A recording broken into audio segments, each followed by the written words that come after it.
যে কোরআন দিয়ে আপনারা নামাজ পড়েন, যেই কোরআন দিয়ে নামাজ পড়েন, আজও জানলেন না যা পড়েন তা আল্লাহ কি বলেছেন। এজন্য শুধু নামাজই আপনাকে জান্নাতে নিবে না। আমাকে বিষয় দেওয়া হয়েছে এটা, এজন্য এভাবেই কথা বলতেছি, শুধু নামাজই আপনাকে জান্নাতে নিবে না, আর নামাজ ছেড়ে দিলেও জান্নাতে যাবেন না। কথা কি বুঝাইতে পারলাম? শুধু নামাজই আপনাকে জান্নাতে নিবে না, আর নামাজ ছেড়ে দিলেই, নামাজ পড়লেও আপনি শুধু জান্নাতে যাবেন না, আর নামাজ ছেড়ে দিয়ে বদ্ধতার মতো পোশাক লাগালেই মুত্তাকি হওয়া যাবে না। নামাজের মূল শিক্ষা আপনার বাস্তব জীবনে বাস্তবায়িত করতে হবে। নামাজের মূল শিক্ষা হচ্ছে একমাত্র সেজদা হবে কার কদমে? দুনিয়ার সকল সৃষ্টি পড়ে যাবে যার কদমে, তার নাম আল্লাহ। আল্লাহ মৌলিকভাবে সৃষ্টিগতভাবে সকল মানুষকে এক জায়গায় ঐক্যবদ্ধ করে মসজিদে বুঝাতে চাইলেন, বংশের গৌরব করা যাবে না, সম্মানের বড়াই করা যাবে না, টাকার অহংকার করা যাবে না, নেতা নেত্রীর অহংকার করা যাবে না, বড় আলিম ছোট আলিমের অহংকার করা যাবে না, চৌধুরী আর মুচির অহংকার করা যাবে না। রব বলেছি আমার কদমে যখন সেজদা দিবা সকলে সমান জায়গায় দাঁড়াও। কথা বুঝাইতে পারলাম? তো এই সমাজের অসঙ্গতি দূর করতে চান রব সালাতের মাধ্যমে, বুঝাতে চান নামাজই পারে সকল মানুষকে এক জায়গায় নিয়ে আসতে, এক প্ল্যাটফর্মে নিয়ে আসতে, এক জায়গায় একই দিল মন তৈরি করে দিতে। রব বুঝাতে চাইলেন সুইপারের ছেলেও যদি ইমাম হয়, আর তুমি যদি প্রাইম মিনিস্টার হও, তার পিছনেই সালাত পড়া লাগবে। রব বুঝাতে চান সালাতই পারে এই সমাজের সকল মানুষকে উঁচা নিচা সব ভেদাভেদ ভুলে দিয়া এক জায়গায় নিয়ে আসতে পারে একমাত্র সালাত, একমাত্র সালাত। মনে থাকতেছি না আমার কথাগুলা? এগুলা বুঝেন, সামনের কথা ভালো করে বুঝবেন। কিন্তু এই সালাতকে আপনারা কেমনে পড়েন? এই নামাজটা আপনারা কেমনে পড়েন? শুধুমাত্র রুকু সেজদা দেওয়ার নামই তো নামাজ না। টাইম মতো মসজিদে গেলাম, আজান হইলো, একামত হইলো, নামাজ পড়লাম, শেষ, এটার নাম তো নামাজ না। নামাজ সালাত এই ট্রেনিং যে দিলাম নামাজে গিয়ে, রব বলছেন আমার ঘরে যখন চলে আসতেছে সালাতের জন্য, ভদ্রতা ব্যতীত আসতে পারবা না, পোশাক ঠিক করো, অশ্লীল পোশাক নিয়ে আসতে পারবা না। রব বুঝাতে চাইলেন আমি অশ্লীল পোশাক পছন্দ করি না, সুতরাং আমার ইবাদত করতে হলে আগে পোশাক ঠিক করো। এর অর্থ হলো আমাকে মেনে সমাজে চলতে হলে সব সময় পোশাক ভদ্রতার সাথে রাখো। কারণ রব বলছেন আমার ইবাদত করতে হলে অশালীন পোশাকে ইবাদত হবে হবে হবে না। রব বুঝাতে চাইলেন তোমরা যখন আমার ইবাদতের জন্য সালাতের জন্য আসবে, তখন যেভাবে মন চায় সেভাবে আসলে হবে না, অবশ্যই তোমাদেরকে পবিত্র হওয়া লাগবে। পবিত্র হলেই শুধু আমার কদমে সেজদা দিতে পারবে। রব বুঝাতে চান আমি পবিত্রতাকে পছন্দ করি, তুমি যদি আমার বান্দা দাবি করো আর আমাকে পছন্দ করো, আমিও বললাম নামাজ ছাড়াও তুমি পবিত্র থাকবে। কথা বলেন না কেন? নামাজের শিক্ষা, শুধু নামাজের ভিতরে ভালো থাকবেন কেন, নামাজ থেকে বাইরে খারাপ হয়ে যান কেন? এই শিক্ষাগুলো আমাদের ভিতরে নাই। এই জন্য মসজিদের ভিতরে রবের ইবাদত করেন ঠিকই, কিন্তু মসজিদ থেকে বাইরে হওয়ার পরে হয়ে আগের মতোই সুদের ব্যবসা করেন। কি আর নামাজ? আমার কথা কি আপনারা বুঝতেছেন? তাই এখানে আরো কয়েকটা কথা বলে আমরা সামনের দিকে যাই, তখন আমরা সালাত নিয়ে আরো কিছু কথা বলবো। আমি আজকে এটা বলবো না নামাজ নিয়ে যে হাত কই বাঁধবেন, নাভির নিচে বাঁধবেন না বুকের উপরে বাঁধবেন না কলজের উপরে বাঁধবেন না মাথার উপরে দিবেন, ওইটা আমার বিষয় না। আমার বিষয় হচ্ছে সালাত, রবের কদমে সালাত। তোমার মাথাটা নিচে যাচ্ছে কিনা ওটা আমরা জানতে চাইবো। হাত ধরলা না হাত ছেড়ে দিলা ওটা না, রবের কদমে সেজদা হচ্ছে কিনা, তুমি পবিত্র কিনা, রবকে বুঝাতে পেরেছো কিনা, রবকে নিজের কথা বলতে পারলা কিনা, রব তোমার কথা শুনলো কিনা, তোমার নামাজ কি নামাজ? রব বলেছেন ইন্নাস সালাতা তানহা আনিল ফাহশাই ওয়াল মুনকার। সালাত তো যে নামাজি নামাজ পড়বে তার নামাজ তো তাকে জাহান্নাম অশ্লীলতা থেকে বাঁচাবে, হারাম কাজ থেকে বাঁচাবে। এখন আপনি যত বড় ভদ্রই হন, নামাজ পড়ার পরে যদি মনে করেন আপনি ভালো মানুষ হন নাই, আপনি বুঝে নিবেন নামাজ কবুল হয় নাই। কথা বললেন না কেন? কিয়ামতের দিন রব বলবেন ফাওয়াইলুল লিল মুসাল্লিন, অনামাজি এদিকে আয়, এই যে কয়েক বস্তা নামাজ আছে সব নিয়ে ভাগ ভাগ, নামাজ পড়ছ। বুঝবেন রব কি বলতে চান, বুঝেন।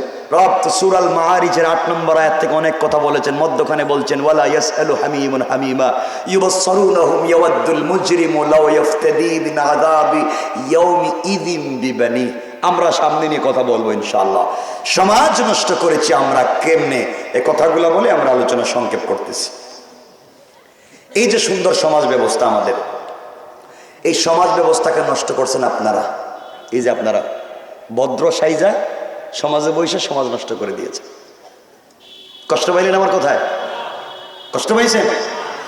অনেক মুরব্বী আমার সামনে বসা, যাদের মুখে দাড়ি লম্বা, পকেটে হাত লম্বা তসবিহ আছে, মসজিদে 5 ওয়াক্ত নামাজ পড়েন, মাথায় টুপিও আছে, পরনে পাঞ্জাবিও আছে, বহুত নামাজি মুসলিম মুরব্বী এখানে বসা, যারা নামাজ পড়বার পরে এলাকার সব থেকে বড় সুদের ব্যবসায়ী। কথা বলেন না কেন? আছে না নাই? কি আর নামাজ পড়লেন? কিসের নামাজ পড়েছেন? এখানে কেউ আসেননি সুদের ব্যবসা করেন? আসেনি কেউ? একটু হাত তুলেন দেখি কে। উঠাইতো না। যে জায়গা হাত উঠাইতে লজ্জা হয়, পাবলিকের সামনে এই ব্যবসা করে দাঁড়াইতে পারো না, লজ্জা যদি হয় তাহলে এটা করো কেন? কথা বলেন না কেন? পাবলিকের সামনে মুখ ফলে বলতে পারো না, তুমি না খেয়ে মরো না কেন?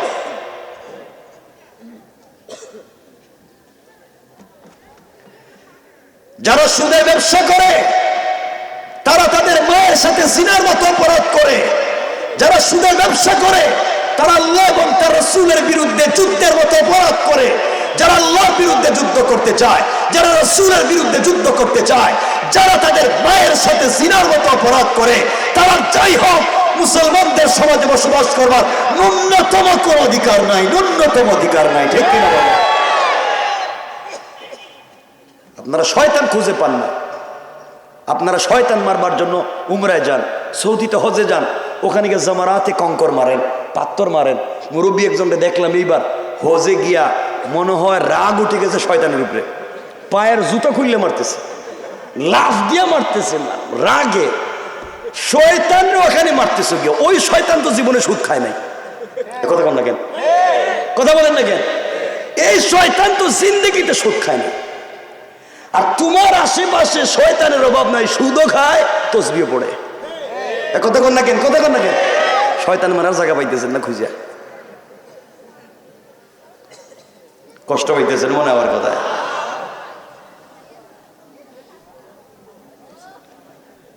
অনেক মুরব্বী আছেন আমার সামনে বসা, যাদের মুখে দাড়ি সাদা, আগের মতো আর জুয়ানি নাই, হাঁটতে পারেন না, কিন্তু এখন আজান হলে আপনি মসজিদে নামাজে যান না।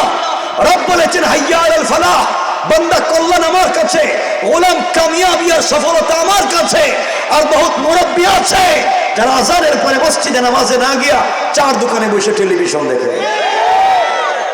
না এলাকায় কত বড় শয়তান চিন্তা করলেন।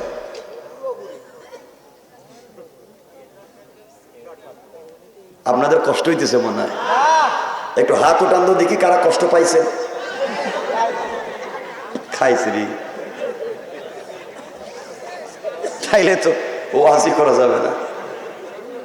কষ্ট পাইছেন আপনারা?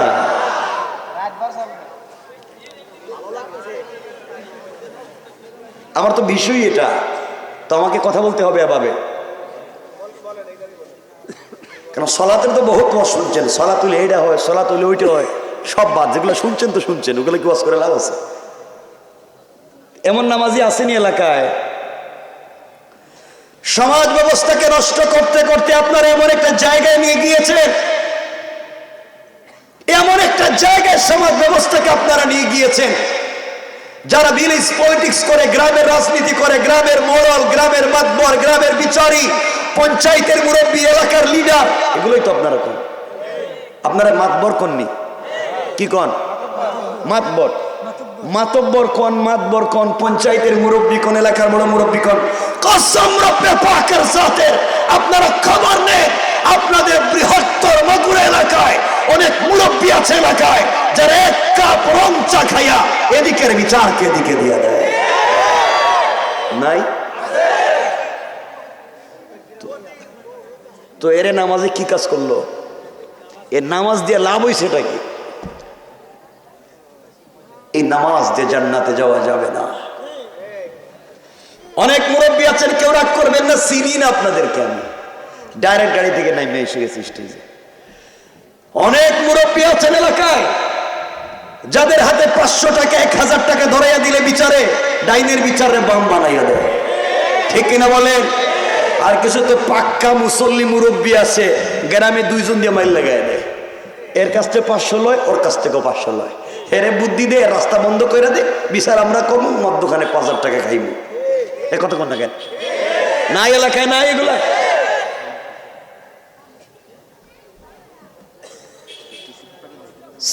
সমাজ নষ্ট করতে করতে এমন একটা জায়গায় আপনারা নিয়ে গিয়েছেন, এলাকার বিধবা নারী বড় মুরব্বীর কাছে বিচার চাইতে যায়, এলাকার ইয়েতিম বাচ্চারা বাবার সম্পত্তি পায় না বিচার চাইতে যায়, এলাকার বড় মুরব্বী বিধবার বিচার তো করে দেয় না, ইয়েতিমের সম্পত্তি খুঁজে বাইর করে দেয় না, উল্টা ইয়েতিমের জায়গা জমি সব নিজের নামে বুয়া জাল দলিল বানাইয়া বিধবাকে গ্রাম ছাড়া করে ইয়েতিমের সম্পত্তি দখল করে খাইয়া এরপরে কাবা করে গিয়া সেজদায় পড়ে কান্দি আর কয়, আল্লাহ তুমি আমারে মাফ করে দাও।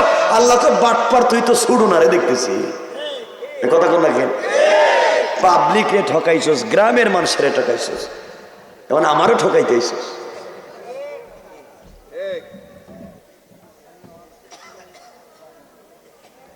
আমার মনে হইতেছে আপনাদের কষ্ট হইতেছে, খারাপ লাগতেছে।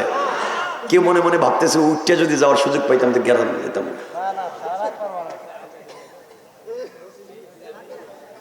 সমাজ নষ্ট করতে করতে শুনেন না কোন জায়গায় নিয়ে গেছেন। কৌরে বাবা আমি চিনি না, যারা ওলামায়ে কেরাম আছেন, বিভিন্ন মসজিদের দায়িত্বশীল, মাদ্রাসার দায়িত্বশীল, কাউরে আমি চিনি না। সমাজ নষ্ট করতে করতে এমন এক জায়গায় নিয়ে গিয়েছেন আপনারা, সমাজ তো নষ্ট, মসজিদ পর্যন্ত নষ্ট করে দিয়েছেন। খবর নেন আপনাদের বৃহত্তর মাগুরায়, খবর নিয়ে পাইবেন ম্যাক্সিমাম মসজিদের সভাপতি সুদখোর, ক্যাশিয়ার ঘুষখোর, সেক্রেটারি দুর্নীতিবাজ, চাঁদাবাজ, বদমাইশ, ফেন্সিডিল ব্যবসায়ী, ইয়াবা ব্যবসায়ী, ইয়েতিমের জায়গা দখল করে, বিধবার বাড়ি দখল করে, বাজারে মস্তানি করে, মানুষের জায়গা দখল করে, গুন্ডামি শয়তানি না ফরমানি করে সব খাইয়া এখন মসজিদের দায়িত্ব শুরু হয়ে গেছে। কথা বলেন না কেন? তো কে ইসলাম? আপনার নামাজটা কিসের? কি নামাজ পড়েন? অনেক মুরব্বী আছেন তাহাজ্জুদওয়ালা, বাবা কান খাড়া করে শোনো, অনেক মুরব্বী আছেন তাহাজ্জুদওয়ালা, সম্পত্তি ঠিকই বন্টন করতে গিয়ে ছেলেরে ঠিক মতো দিয়েছেন, নিজের মেয়েরে ঠকাইছেন। কথা বলেন না কেন? লজ্জা হয় না? লজ্জা হয় না?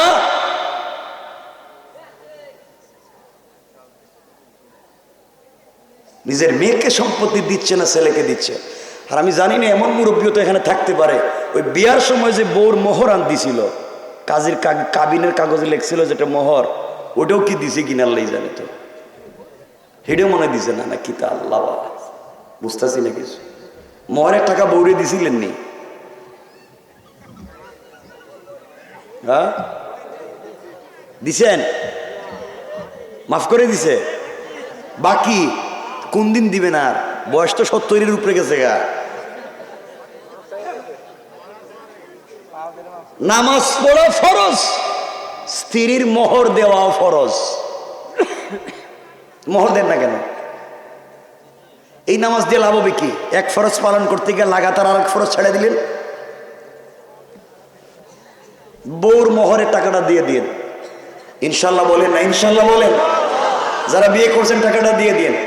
আর অনেক থাকতে পারেন এখানে যে আপনাদের এলাকার স্ত্রীরা, মায়েরা হয়তো খুব কলিজার টুকরা স্বামীরে মাফত করে দিতে পারে, অনেকে মাফও পাইতে পারে। আছে কিনা আল্লাহ জানে। এগুলো আইসেননি? কেউ মাফ দিছে? বউ মাফ করে দিছে? দেখি তো একটু হাতগুলো, বরকতি হাতগুলো দেখি একটু, কারা কারা মাফ পাইছেন দেখি না। লজ্জা তো নাই, ভাল লাগতেছে আমাদের। অন্যের বউ তো মাফ করে দিতে পারে। দেখি কারা কারা মাফ পাইছে। মাশাআল্লাহ মাশাআল্লাহ, বহুত বহুত কলিজার টুকরো, বহুত হাত উঠছে। ও বাবা এখন শুনো, ওই যে বউ যে মাফ করে দিছে, বলছে মাফ করে দিছি, টাকা লাগবে না, কলিজার টুকরো বউরে আগামীকালকে সকালে তালাক দিয়া দেখো, ডিভোর্স দিয়া দেখো, দেওয়া লাগেনি। সামাজিক অবক্ষয় হচ্ছে, কিছু জোয়ান ছেলেরা মসজিদে নামাজে যেতে চায়, নতুন হয়তো কলেজে পড়ে, ইউনিভার্সিটিতে পড়ে বা কোনো কাজ কাম করে, এখন নতুন নামাজি হয়েছে। কিছু মুরব্বী আছে, এদেরকে দেখতে পারে না, দেখছে নতুন নামাজি, অজু ঠিক নাই, প্যান্ট ঠিক নাই, পায়জামা ঠিক নাই, লঙ্গি ঠিক নাই, আবার নামাজ পড়তে এসে ঠিটকারি করে। যুবকেরা লজ্জার মসজিদই যায় না, আছে না নাই? কে বলেছে আপনি তার সঙ্গে খারাপ ব্যবহার করবেন? ও মসজিদে এসেছে, ও নামাজ পড়তে পারে কিনা, ইবাদত করতে পারে কিনা, আপনি যদি পারেন তাকে বুঝাইয়া দিবেন, কাছে টানেন, বুকে জড়াইয়া ধরেন, তাকে বুঝান, একদিন হয়তো আপনার আমার থেকে ভালো মানুষ হয়ে যাবে। আপনি তাকে দূরে সরাইয়া দেন। অনেক বাচ্চারা আছে আপনাদের এলাকায়, মসজিদে নামাজে যায়, আর কিছু মুরব্বী আছে এদেরকে মসজিদ থেকে বাইর করে দেয়। এগুলো আসেনি এলাকায়, সব আছে, দেখা যায়। বাচ্চারা মসজিদে নামাজে যায়, কিছু মুসল্লি বাইর করে দেয়। তো কবে ছেলে তুই মসজিদে নামাজে এসেছিস বেটা, তোর বাপরে জীবনে মসজিদে দেখলাম না, তোর দাদারও জীবনে মসজিদে দেখি নাই, তুই আবার নামাজ দিয়েছ বাইরে। ছোট মানুষ কান্না করে বাইরে গেছে। আরেক মুসল্লি গা কয় ছেলে পিছনের কাতারে যা, গেছে পিছনের কাতারে। আরেকজন গা কয় আরেকটু যা, গেছে আরেক কাতার পিছনে। আরেক মুসল্লি এসে আরেকটু যা, বাচ্চা যাইতে যাইতে গেছে গা মসজিদের বারান্দায়। দূর জীবনের মসজিদে যেতাম না। কথা বলেন না কেন? ও বাইর করলেন কেন? বাচ্চাকে মসজিদে বাইর করছেন কেন? কন কন বলবেন না কিছু? হ্যাঁ, কি বুঝিনি কথা?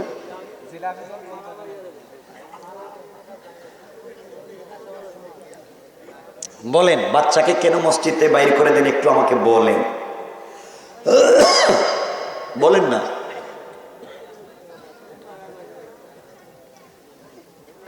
আপনারা কথা বলেন তো, আমি বলবো কিছু। বলেন বাইর করেন কেন? ডিস্টার্ব করে, মারামারি করে, কি করে? কেসার মেসার মানে কি দা? চেঁচামেচি করে, শয়তানি করে, চিল্লাচিল্লি করে, দুষ্টামি করে, মারামারি করে। এই তো বাচ্চারা মারামারি করে, দুষ্টামি করে, দৌড়াদৌড়ি করে, এই তো সব মানলাম, কিন্তু বাচ্চাকে মসজিদ থেকে বের করে দিতে কইছে কেডা? কথা কয় না কেন? বাচ্চাকে বের করে দিতে বলছে কে? বাইর করেন যে। এলাকার বাচ্চারা মসজিদে নামাজে যাবে, এলাকার বাচ্চারা মসজিদে নামাজে যাবে, মসজিদিকে প্রয়োজন দৌড়াদৌড়ি করবে, মারামারি করবে, দরকার হইলে মুসল্লি লুঙ্গি ধরে টানবে, দরকার হইলে ইমামের পায়জামা ধরে টানবে, তাও বাচ্চারা মসজিদে যাবে। কথা বলেন না কেন? কই যাবে? বলেন আবার, কই যাবে? মুসলমানের বাচ্চা মসজিদে যাবে না তো যাবে কোথায়? এই বাচ্চা সিনেমা দেখতে তো যায়নি, এই বাচ্চা শয়তানি নাফরমানি গাঁজা ফেন্সিডিল খাইতে যায়নি, এ বাচ্চা তো আল্লাহর ঘরে এসেছে, আপনি বের করে দিয়েছেন কেন? ঠিক কিনা বলেন? বের করে দেন। দেখেন, খোলেন রাসূলের হাদিস। নবীজি সালাতের ইমামতি করছিলেন, হযরতে হাসানের কথা শুনেন না?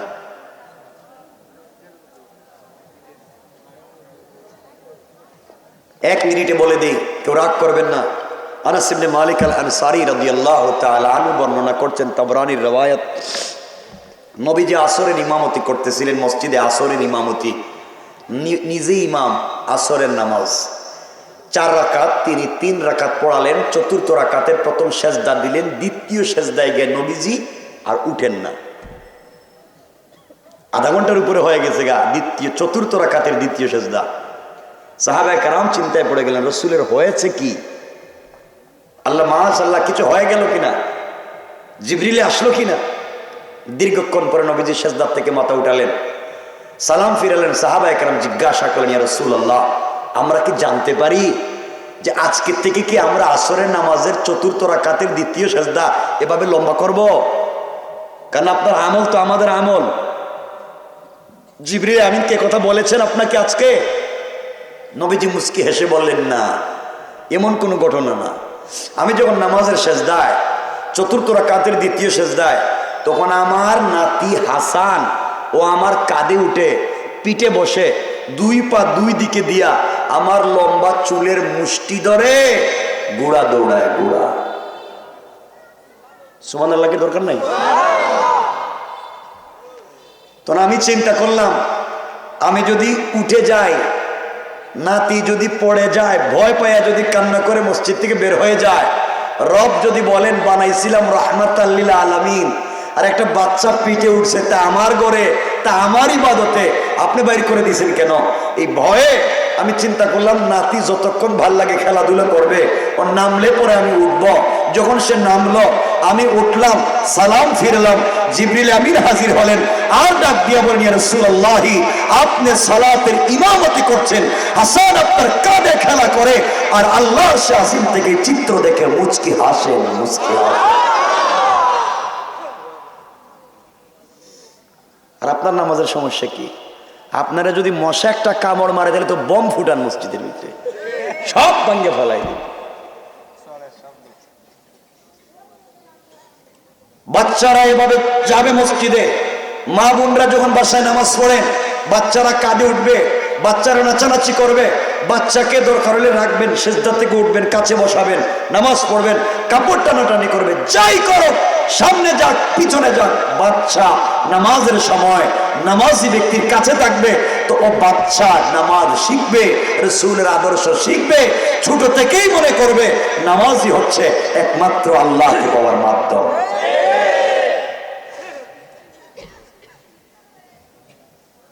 মনে থাকবে তো ইনশাআল্লাহ?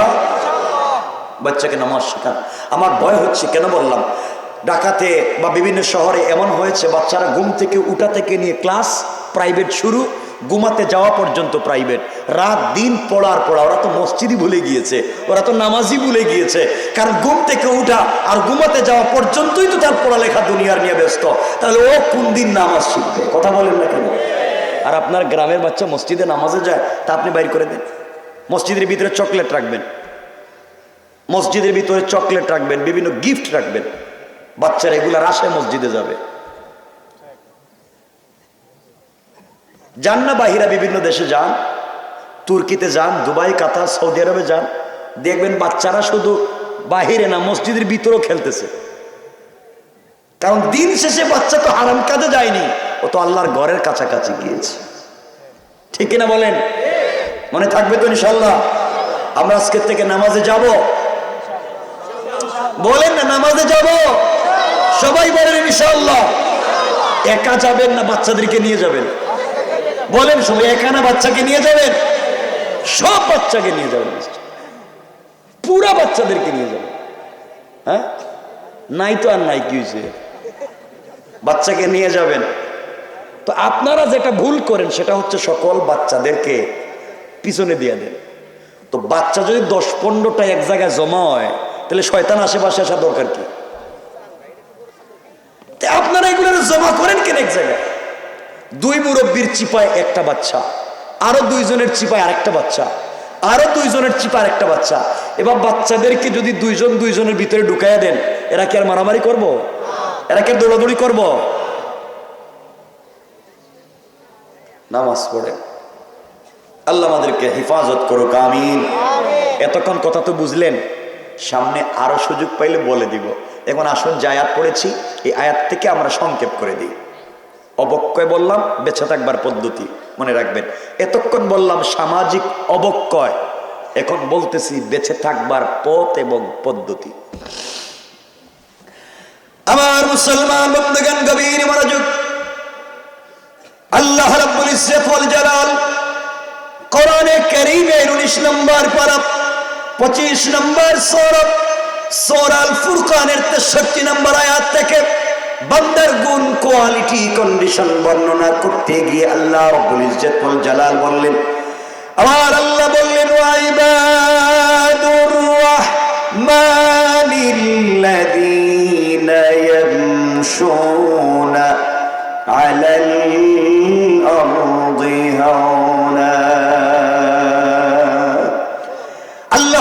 শেখুল জালাল বলেন, মুসলমানেরা, এই দুনিয়ার জমিনে যারা আমি আল্লাহর গোলাম দাবি করবে, আশিক রাসূল দাবি করবে, আমি আল্লাহর গোলাম নিজেকে মনে করবে, দুনিয়ার জমিনে যারা আমি আল্লাহর গোলাম নিজেকে দাবি করবে, আমি আল্লাহর গোলামের এক নাম্বার গুণ হলো আমার গোলাম দুনিয়ার জমিনে কোনোদিন অহংকার করতে পারে না। কোন ঠিক কিনা?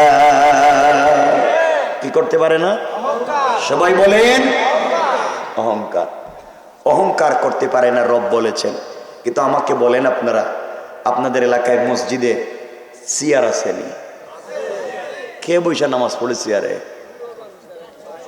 কিছু আমি কথা বললে বলেন না কেন? কিছু কথা, কে নামাজ পড়ে?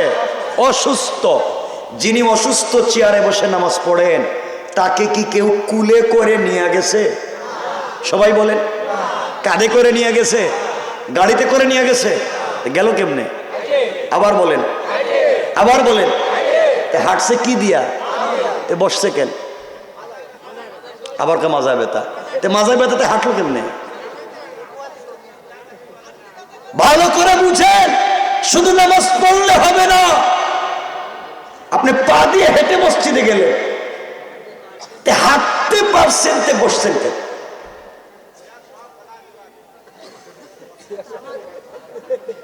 ফালানের পরে কথা তো শোনা লাগবে। মসজিদের ভিতরে, আচ্ছা বাবা আমার রাগ করবেন না কেউ, আপনারা যে হাইটা গেলেন যদি, তাহলে বসছেন কেন? কথা কয় না কেন? নামাজের জন্য কিয়াম করা ফরজ, নামাজের জন্য দাঁড়ানো ফরজ। কোন কারণ ছাড়া যদি আপনি না দাঁড়ান, নামাজ হবে না, কিয়ামত অবধি নামাজ হবে না।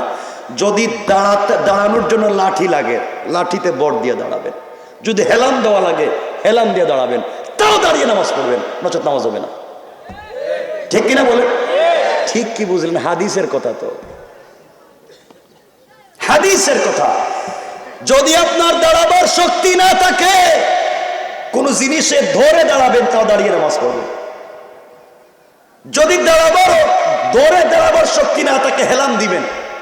আমার রাসূল আম্মা জান আয়েশা সিদ্দিকা রাদিয়াল্লাহু তাআলা আনহার হাতের উপরে বর করে দাঁড়িয়েছেন, তো দাঁড়িয়ে দাঁড়িয়ে নামাজ পড়েছেন। সুবহানাল্লাহ।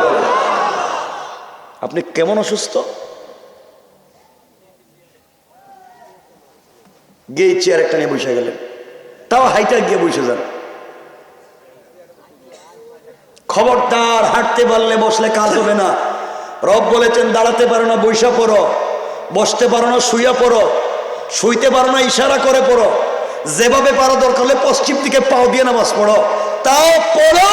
কিন্তু রবের সামনে খবরদার বিয়াদবের মতো, মস্তানের মতো পা লম্বা করে বইসো না। ঠিক কিনা বলেন?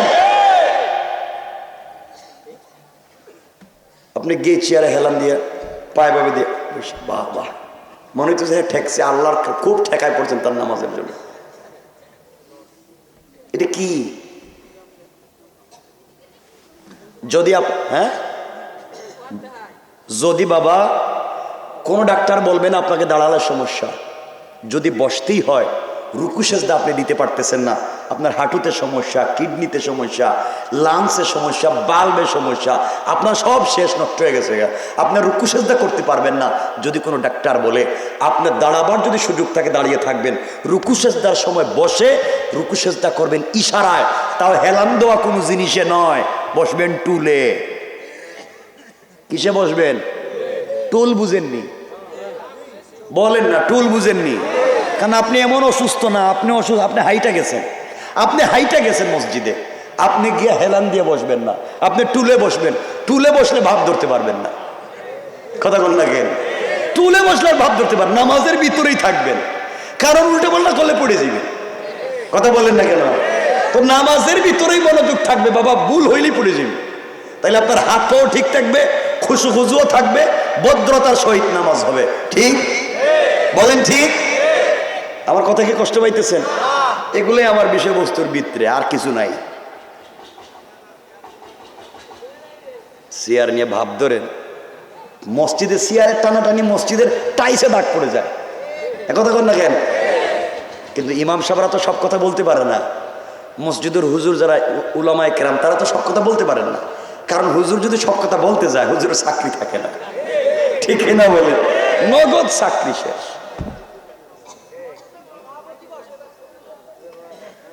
আর একজন দাঁড়াই এখানে বলেন, ভাই আপনাদের মসজিদের ইমাম সাহেব দোয়া করছে, আল্লাহ আমার মসজিদের মুসল্লির কপালে ঠাডা ভালা। এই দোয়া করছে কোনোদিন? বলেন না, কোন ইমাম সাহেব দোয়া করছেন? ইমাম সাহেব দোয়া করে, আল্লাহ আমার মুসল্লির হায়াতে বরকত দাও, রিজিকে বরকত দাও, ব্যবসা বাণিজ্যে বরকত দাও, ও নিজে খাইবো আমারে খাওয়াইবো, ঠিক না? আর এই মুসল্লি মসজিদ থেকে বাইরে সার দোকানে গিয়া কই ইমাম সাহেব বালা না। আছে না এগুলা? তোমার লজ্জা হয় না? বউ তোমার কাছে টাকা পায় আর ইমাম সাহেবের কেউ বালা না? পুরা গ্রামে গড় হবে 200-300-500 গড় হয়। প্রত্যেকটা গড়ে 1-2টা বাচ্চা প্রাইভেট পড়ে, স্কুলের ইংলিশ বাংলা অঙ্ক পড়ে। প্রত্যেকজন টিচারকে মাস শেষে 2000-3000 করে দেয়। প্রত্যেক গড় থেকে প্রত্যেক মাসে 5000 টাকা করে যদি যায়, গ্রাম থেকে 4-5 লাখ টাকা শুধু প্রাইভেট পড়াইতে যায়। এক একজন 5000 খরচ করলে 2-3 লাখ টাকা পুরো গ্রাম মিলে প্রাইভেট টিচাররে দেয়, আর পুরো গ্রাম মিলে ইমাম সাহেব 5000 দেয় না। একথা বলে না কেন?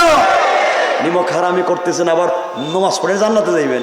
ইমাম সাহেব নামাজ পড়াইতেছে, কইতেছে আল্লাহ পিছনে যারা আছে হেরার কাছে টাকা পায়, বেতন দেয় না, তো কি এর দোয়া আপনার কবুল হইবে? সত্য কথা, আমি টাকা পাই, এরা এদের কাছে আমি ঋণ পাই, টাকা পাই। একই আপনার উঠলেন কেন? আমার দিকে তাকান। আরে বাবা আমার দিকে তাকাও। যারা গেছে এদেরকে আর আসতে দিও না, যাও এদেরকে আসতে দিও না, এরা অসুবিধা আসবে। আর তাকান আমার দিকে।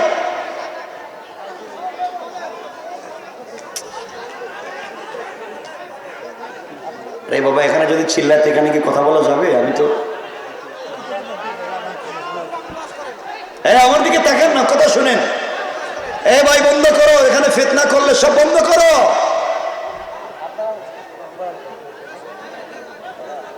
এই দেখ কি অবস্থা এদের। আমার দিকে তাকান, শোনেন যা বলতেছি শোনেন। হয়তো শয়তান মনে কোন দিকে ঢুকে গেছে।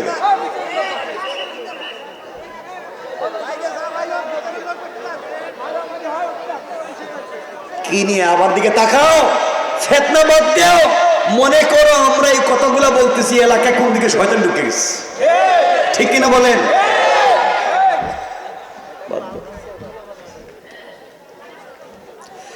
আমার মুসলমান বন্ধুগণ গভীর মনোযোগ।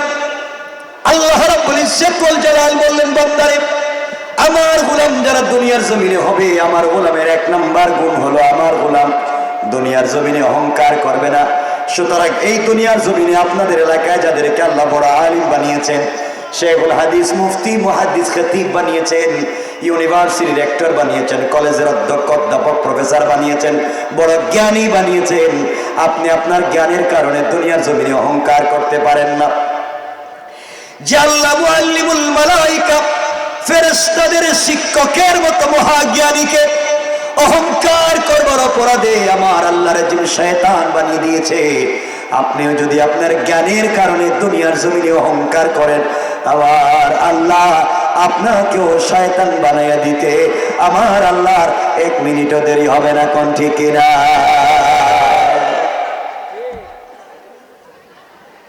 এই জন্য আমার বন্ধুগণ, আরে আমার দিকে তাকান, আবার পিছন দিকে তাকান আপনারা। আমার বন্ধুগণ কথাগুলো বুঝেন। এজন্য আল্লাহর গোলাম দাবি করলে, নামাজি গোলাম দাবি করলে, ইবাদতওয়ালা গোলাম দাবি করলে অহংকার করা যাবে? সবাই বলেন যাবে? যাবে না। তাহলে বুঝেন, দেখি তো অহংকার করেননি আপনারা? না কইছে কারা? কি ওলিয়া উলিয়ার এলাকায় আইছি এরা। দেখেন তো অহংকার আসেনি এলাকায়? কেউ যদি এলাকায় কেউ আল্লাহর ওয়াস্তে বলতেছি কাউরে চিনি না আমি, আর সব খারাপ না, ভালো মানুষের অভাব নাই সমাজে, কেউ যদি এলাকা একটু বড় হুজুর হয়ে যায়, এলাকার বড় হুজুর, দেখবেন তিনি আর পাবলিকরে সালাম দেন না। কথা কন না কেন? আমি বড় হুজুর, আমি সালাম দিব কেন? আমারে সালাম দেও। কারণ বড় হুজুরে সালাম দিলে ঠিক মতো জবাবও দেয় না, ঠিক কিনা বলেন? মুসাফার জন্য হাত দিলে হাত বাইর করে না, অর্ধেক দেখো ঠান্ডা লাগতেছে অল্প দেয়। কিন্তু মুসাফার সময় যদি হাতে হাদিয়া দেন, হাদিয়া, হাদিয়া বুঝেননি আপনারা? হাদিয়া বুঝছেননি? মুসাফার সময় যদি বড় হুজুরের হাতে হাদিয়া দেন, থ্যাংক ইউ, ভেরি গুড, আবার আইসো আরো দিও। আর যে দিল না, আপনি তাড়াতাড়ি যান, সিরিয়ালে আরেকজনের সুযোগ দেন। আছে না নাই? খুব খুব সুন্নাহ ফলো হচ্ছে। কি ওয়াজ করবো আমি নিজেই বুঝতেছি না। শোনেন, এজন্য আমার বন্ধুগণ, আল্লাহ যাদেরকে এলাকায় টাকার মালিক বানিয়েছেন, মিল ফ্যাক্টরির মালিক বানিয়েছেন, শিল্পের মালিক বানিয়েছেন, গাড়ির মালিক, বাড়ির মালিক বানিয়েছেন, টাকার মালিক বানিয়েছেন, আপনি সম্পদের কারণে দুনিয়ার জমিনে অহংকার করতে পারেন না। আপনি যদি আপনার সম্পত্তির কারণে অহংকার করেন, কোন মানুষকে ছোট মনে করেন, আমার আল্লাহ চাইলে আপনাকে 10 তলা থেকে থাবড়াইয়া গাছ তলায় নামাইয়া দিতে আমার আল্লাহ 1 মিনিটও দেরি হবে না। কোন ঠিক কিনা? এজন্য অহংকার করবেন না। আমার বন্ধুগণ, আল্লাহ আপনাকে কোটি টাকার মালিক বানিয়েছে। আপনার মাগুরা শহরে বাড়ি আছে, আপনার ঢাকা শহরে বাড়ি আছে, আপনি গ্রামে আসতেছেন, কোটি টাকা দামের গাড়িতে আপনি বসে আছেন। এমন সময় রাস্তায় কোন জায়গায় জ্যাম পড়েছে, ভিক্ষুক ভিক্ষার ভাঙ্গা থালা নিয়ে বলছে, স্যার আপনি আমাকে 5টা টাকা দিয়ে যান, আমি ফকির, আমি প্যারালাইসিস, আমি ভিক্ষুক, আমাকে 5টা টাকা দেন। আপনি ফকিরের হাতে 5 টাকা দিতে বললেন না, আপনি মনে করলেন আমি যদি ফকিরের জন্য 5 টাকা দিতে গাড়ির গ্লাস খুলি ময়লা ঢুকে যাবে। ভিক্ষুকের হাতে 5 টাকা দিলে আমার সোসাইটিতে ধরবে, আমার ইজ্জত চলে যাবে, এই জন্য দিলেন না। কথাগুলা দিল দিয়ে শুনেন কি বলতে চাই। অথচ আপনি আজকে একজন গরিবকে 5 টাকা দিতে পারলেন না কোটি টাকার মালিক হওয়ার পরে। অথচ আপনি যখন বন্ধু বান্ধবদেরকে নিয়ে কেএফসিতে বসেন, চাইনিজে বসেন, আপনি নাস্তা করেন, 2-4-5 হাজার টাকা বিল তোলেন, আসার সময় ওয়েটারকে 500-1000 টাকা বিল দেন। অথচ আপনি যখন রিক্সায় উঠেন, ভ্যান গাড়িতে উঠেন, ওই সময় আপনি রিক্সাওয়ালা 5 টাকা যদি বেশি চায়, 2 টাকা যদি বেশি চায়, আপনি তো ইচ্ছা মতো গালি দেন, সুযোগ পাইলে আপনি তাকে মারেন, পিটান। কোন ঠিক কিনা? যে আল্লাহ আপনাকে কোটি টাকার মালিক বানিয়েছে, আপনি অহংকার করলেন। আমার আল্লাহ চাইলে ফকিরের হাত থেকে, ভিক্ষুকের হাত থেকে ভিক্ষার ভাঙ্গা থালা ফেলে দিয়া, সুন্দর জামা কাপড় পরাইয়া, কোটি টাকা দামের প্রাইভেটে বসাইয়া, আপনার মতো টাকাওয়ালাকে গাড়ি থেকে বের করে সেরা কাপড় পরাইয়া রাস্তায় দাঁড় করাইয়া দিতে আমার আল্লাহ 1 মিনিটও দেরি হবে না। কোন ঠিক কিনা? এজন্য আল্লাহর গোলামের 1 নাম্বার গুণ অহংকার করা যাবে? বলেন যাবে? আল্লাহর গোলামের 2 নাম্বার গুণ আমার আল্লাহ বললেন, ওয়াইদা খাতাবাহুমুল জাহিলুনা ক্বালু সালামা। আল্লাহ রাব্বুল ইজ্জত ওয়াল জালাল বলে, মুসলমানেরা, এই দুনিয়ার জমিনে যারা আমি আল্লাহর গোলাম দাবি করবে, আশিকে রাসূল দাবি করবে, আমি আল্লাহর গোলাম নিজেকে মনে করবে, আমি আল্লাহর গোলামের 2 নাম্বার গুণ হলো, আমার গোলামকে কেউ গালি দিলে গালির জবাব দিবে না, আঘাত করলে আঘাতের জবাব দিবে না, মারলে মারির জবাব দিবে না, গীবত শিকায়াত চুগলখুরি করলে জবাব দিবে না, বরং আমি আল্লাহর গোলাম যারা দুনিয়ার জমিনে দাবি করবে, আমার গোলামকে কেউ গালি দিলে গালির জবাব না দিয়া ওই ব্যক্তির জন্য শান্তি আর সালামতির দোয়া করে যায়। পড়েন সুবহানাল্লাহ, আল্লাহু আকবার বলেন। আমার বন্ধুগণ, আল্লাহর গোলামের 2 নম্বর গুণ, গালি দেওয়া যাবে না। কেউ গালি দিলে আমরা কি দিব? দোয়া দিব, শান্তির দোয়া করব, সালাম দিব। ইনশাআল্লাহ বলেন না? বলেন না ইনশাআল্লাহ? আমরা সালাম দিব ইনশাআল্লাহ।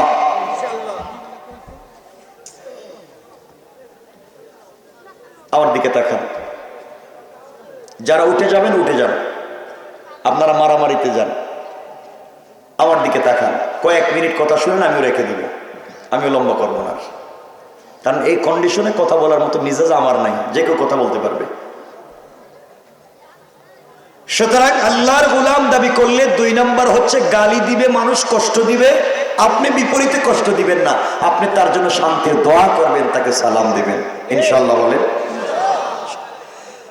নবীজি সাল্লাল্লাহু আলাইহি ওয়াসাল্লামের কলিজার টুকরা সাহাবী সিদ্দিকে আকবর বলছেন, ওয়াল্লাহি আল্লাহর কসম, আমি আমার জিন্দেগিতে নবীজি সাল্লাল্লাহু আলাইহি ওয়াসাল্লামকে বহুতবার আগে সালাম দেওয়ার চেষ্টা করেছি, কিন্তু নবীজির আগে নবীজিকে সালাম দিতে পারিনি।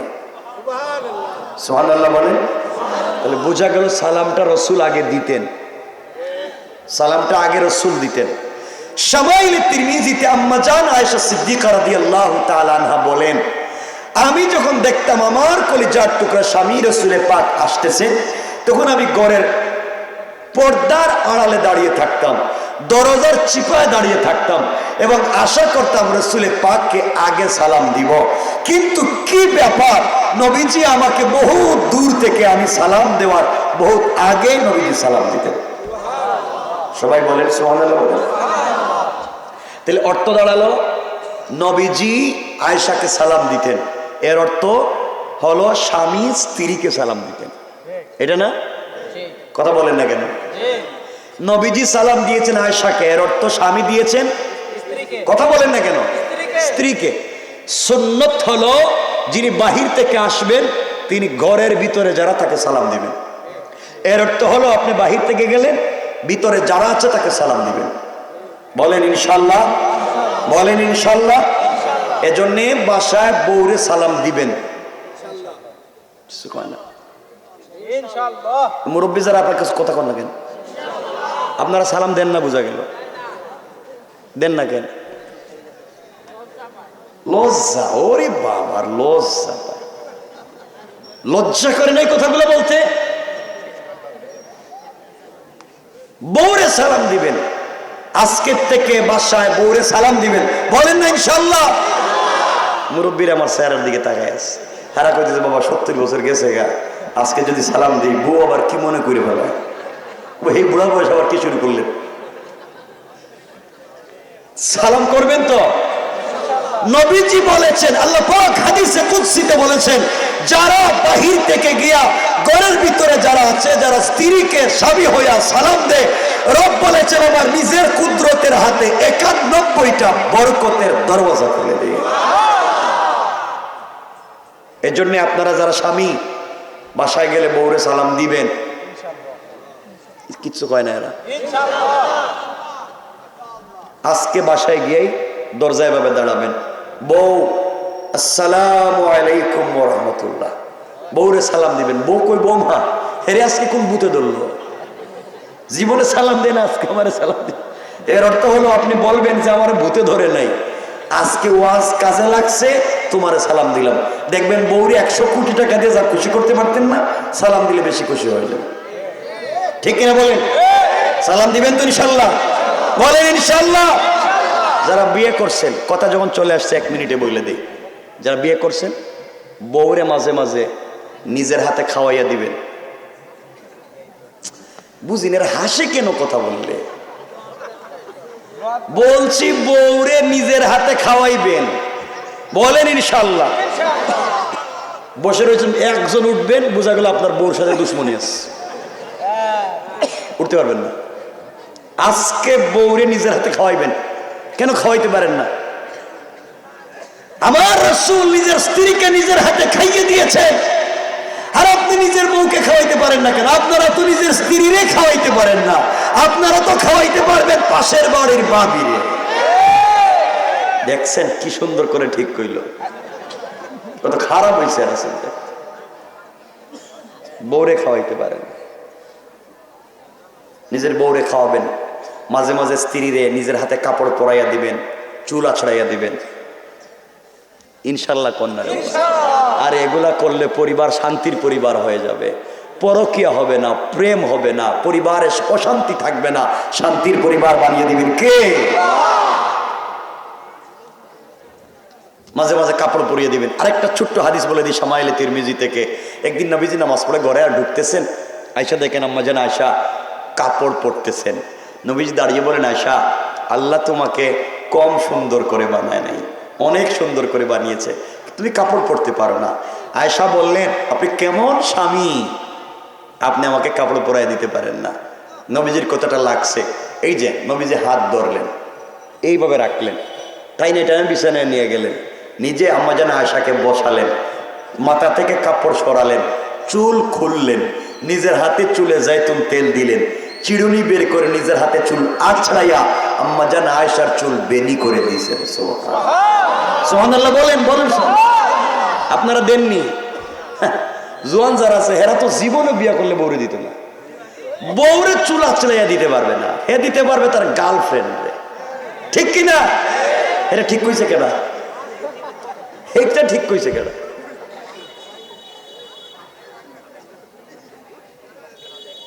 তোমাদেরকে আমারও চিনা হয়ে গেছে। ইচ্ছা ছিল কিছু কথা বলবো, কিন্তু তোমাদের এই অবস্থা আমাকে ব্লান করে দিচ্ছে। আরে শোনেন, খালি বলেন কইলে কি চলবো নাকি? তা মাঝে মাঝে স্ত্রীকে মনে হলো, এই জন্য বলে দিচ্ছি পরিবার সুন্দর করার জন্য, নিজের বউরে মাঝে মাঝে পায়ের নুকে হাতের নুকে মেহেদি লাগাইয়া দিবেন। কি তারে আল্লাহ, এরা কি এদের কপালে কিছু পড়ছে নাকি? তা লাগাইয়া দিবেন, দিবেন প্রয়োজনে মাথার চুলে কালার করে দিবেন। ঠিক নেই? কালার করে দিবেন চুল, তবে কালো না, অন্য যে কোনো কালার লাগাইয়া দেন, পুরা শরীরই কালারিং করে দেন, কোনো আপত্তি নেই। কিন্তু কালার করেন, যাই করেন রাস্তাঘাটে না, শুধু তোমার সামনে। ঠিক কিনা বলেন?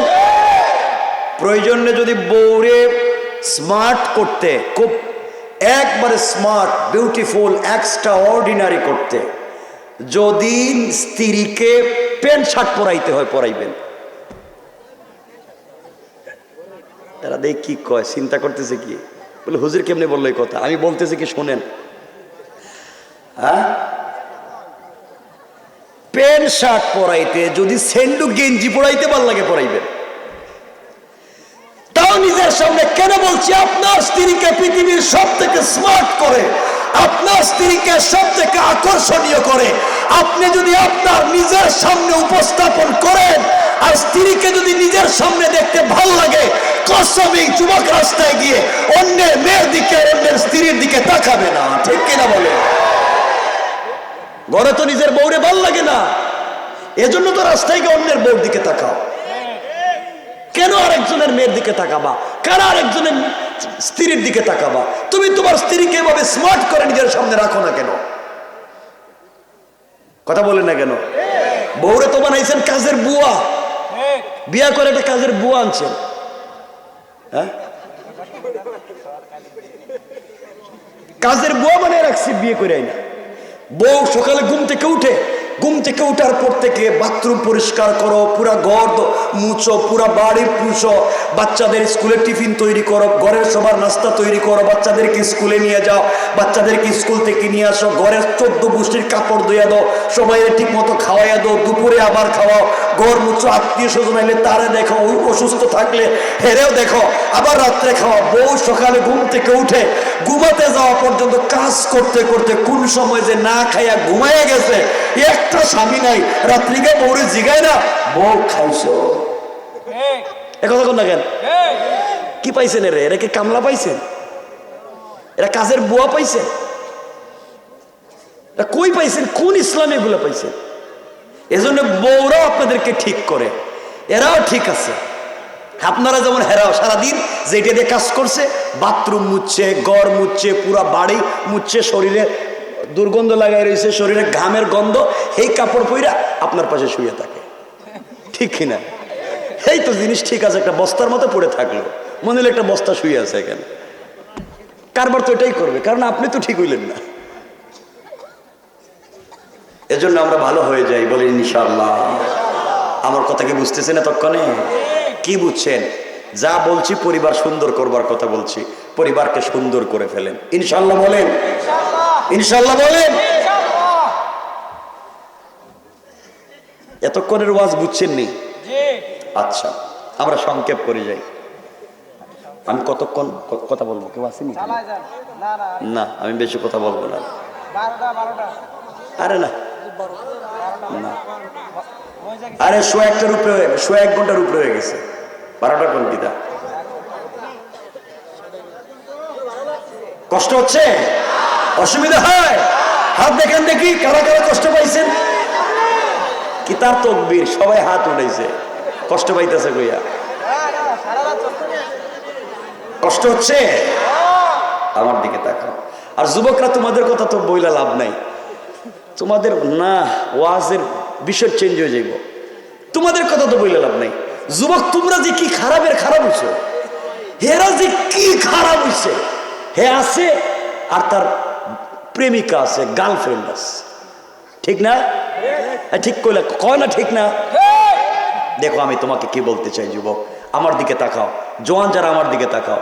2 মিনিটে কথাটা বুঝো, আমার দিকে তাকাও। আমিও তোমাদের মতো জোয়ান, আমিও তোমাদের মতো তরুণ। পৃথিবীতে আল্লাহ আমাকে কম দেয়নি। দুনিয়া একটা মানুষের যা দরকার তার চেয়ে 1000 গুণ বেশি আল্লাহ আমাকে দিয়েছে। সব দুনিয়ায় নাই এমন কিছু নাই।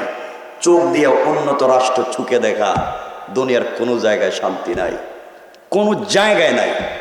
শোনো কি বলতে চাই, জোয়ান অযুবক, তুমি যেই মেয়ের প্রেমে পড়েছ, যার সাথে তুমি প্রেম করো, যাকে তুমি গার্লফ্রেন্ড মনে করো, হারাম রিলেশন করো, ও জোয়ান, তোমাকে আবারও বলছি ভাই, হয়তো তোমার এই প্রেমিকা, তার চামড়া খুব বিউটিফুল, তার চেহারা এক্সট্রা অর্ডিনারি করা, তার বয়স খুব স্মার্ট, সে টেলিফোনে কথা বললে বাতের প্লেট ফেলাইয়া কুত্তার মতো দৌড় দাও।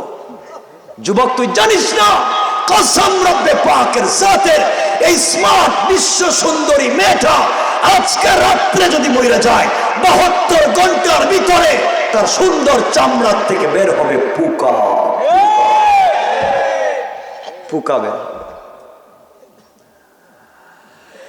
যুবক, তুমি যেই মেয়ের প্রেমে পড়ে পড়ালেখা বাদ দিয়েছ, যেই মেয়ের সাথে সম্পর্ক করে মা বাবার মুখে চুনকালি দিয়েছ, যেই মেয়ের সাথে সম্পর্ক করে ফেন্সিডিল ইয়াবা ধরেছ, যেই মেয়ের সাথে সম্পর্ক করে নিজের জীবন যৌবন বিসর্জন করেছ, যেই মেয়েকে পাওয়ার জন্য দেশে বিদেশে ইনকাম করে সব টাকা পয়সা ওই মেয়ের পিছনে খরচ করেছ, ওই মেয়ের ফ্যামিলির পিছনে খরচ করেছ, দিন শেষে তুমি তাকেই পেতে চাও। কসম রব্বে পাকের জাতের, ওই মেয়ে যদি আগামীকালকে ঘুম থেকে উঠে সকালবেলা তোমার চাইতে স্মার্ট, তোমার চাইতে টাকাওয়ালা আরেকটা যুবককে পেয়ে যায়, হয়তো তোমাকে ভুলে যেতে 1 মিনিটও লাগবে না। 1 মিনিটও লাগবে। কে দুনিয়া? শোনো, আমার দিকে তাকাও। আমি আমার বোনদেরকে বলছি, বোন, তুমি একটা ছেলের স্মার্টনেস দেখে, একটা ছেলের জব আর স্টাইলিশ দেখে তুমি তার প্রেমে পড়ে গিয়েছো, বিশ্বাস করে কসম তুমি জানো না ওই ছেলেও তোমাকে ফাঁকি দিয়ে অন্য কোনো মেয়েকে নিয়ে চাইনিজে বসে আড্ডা দিতে পারে, অথবা কোনো পার্কে বসে আড্ডা দিতে পারে, ঠিক কিনা? সব শয়তান। রব আফসোস করে বলছেন, ইয়া আইয়ুহাল ইনসান মা গাররাকা বিরাব্বিকাল কারীম। এই মানুষ, তোদের কি হয়েছে? কে তোদেরকে ধোঁকা দিয়েছে? কে তোদেরকে বিভ্রান্ত করেছে আমার মতো মহান রব থেকে? অথচ আল্লাযী খালাকাকা, আমি তোমাদেরকে বানাইছি, আমি তোমাদেরকে সৃষ্টি করছি। তোমাদের কাছে দুহাত জোড় করে বললাম, একদিন এই মোহাম্মদপুর মাগুরা পুরো এলাকার চৌধুরী বাড়ির চৌধুরী বাড়ি থাকবে, চৌধুরী থাকবেন না। একদিন এমপির বাড়ির এমপির বাড়ি থাকবে, এমপি থাকবেন না। একদিন জমিদারের জমিদার বাড়ি থাকবে, জমিদার থাকবেন না। একদিন আপনার কোটি টাকায় বানানো বাড়ি, আপনার রক্তকে পানি করা টাকায় বানানো বাড়ি থাকবে, থাকবেন না শুধু আপনি। আপনার চেয়ারে আরেকজন বসবে, আপনার গাড়ি আরেকজন ইউজ করবে, আপনার বিছানায় আরেকজন বসবে, সব নিজেকে বলবে এটা আমার, এটা আমার। আপনাকে ভুলে যাবে। ও ভাই, তোমাদেরকে আবারও বলছি শোনো, আবারও বলছি শোনো, তুমি তোমার বাপকে যতটুকুন মনে রাখো, তুমি তোমার দাদাকে ততটুকুন মনে রাখো না। তুমি তোমার দাদাকে যতটুকুনি চিনো, তুমি তোমার দাদার বাপকে তুমি জানোই না। এর অর্থ হলো, তুমিও মরে গেলে তোমার সন্তান হয়তো কিছুদিন তোমাকে মনে রাখবে, কিন্তু তার বাপকে যতটুকুন মনে রাখবে নাতি তোমাকে ততটুকু মনে রাখবে না। এর পরবর্তী প্রজন্ম আসলে তোমার নামই মনে রাখবে না, তোমাকেই ভুলে যাবে। অথচ তুমি দুনিয়া তাদের জন্য করে দিয়ে গিয়েছো, তোমার নাম পর্যন্ত তারা মনে রাখবে না। দুনিয়াটা ধোঁকা, দুনিয়াটা ধোঁকা। কষ্ট হচ্ছে?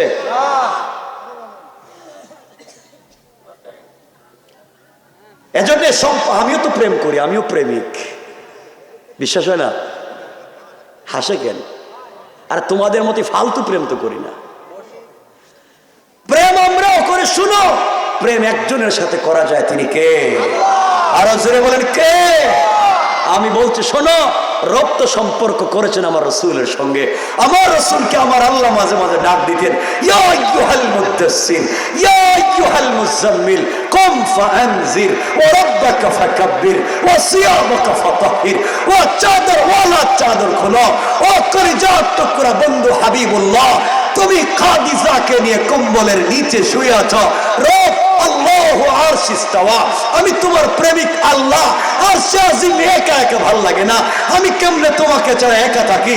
বন্ধু আয়েশাকে নিয়ে তুমি শুয়ে আছো, তোমার প্রেমিক লা তাখুযুহু সিনাতুম ওয়ালা নাওম, তোমাকে পাওয়ার জন্য একটা মিনিট পার্সোনাল কথা বলার জন্য তোমার রব ঘুমায় না। ও বন্ধু, ঘুম থেকে উঠো, কম্বল ছাড়ো, বিছানা ছাড়ো, ঠান্ডা পানি দিয়ে ওযু করো, সিজদায় একবার সুবহান রাব্বিয়াল আ'লা বলে ডাক দাও। রব বলেছেন আমি আরশে আজিমে থাকবো না, সাথে সাথে তোর ঘরের দরজায় হাজির হয়ে যায়।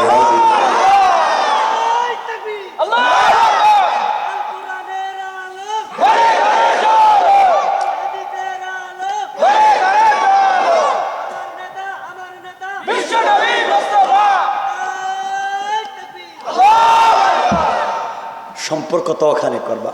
রব কি বলছেন জানেননি?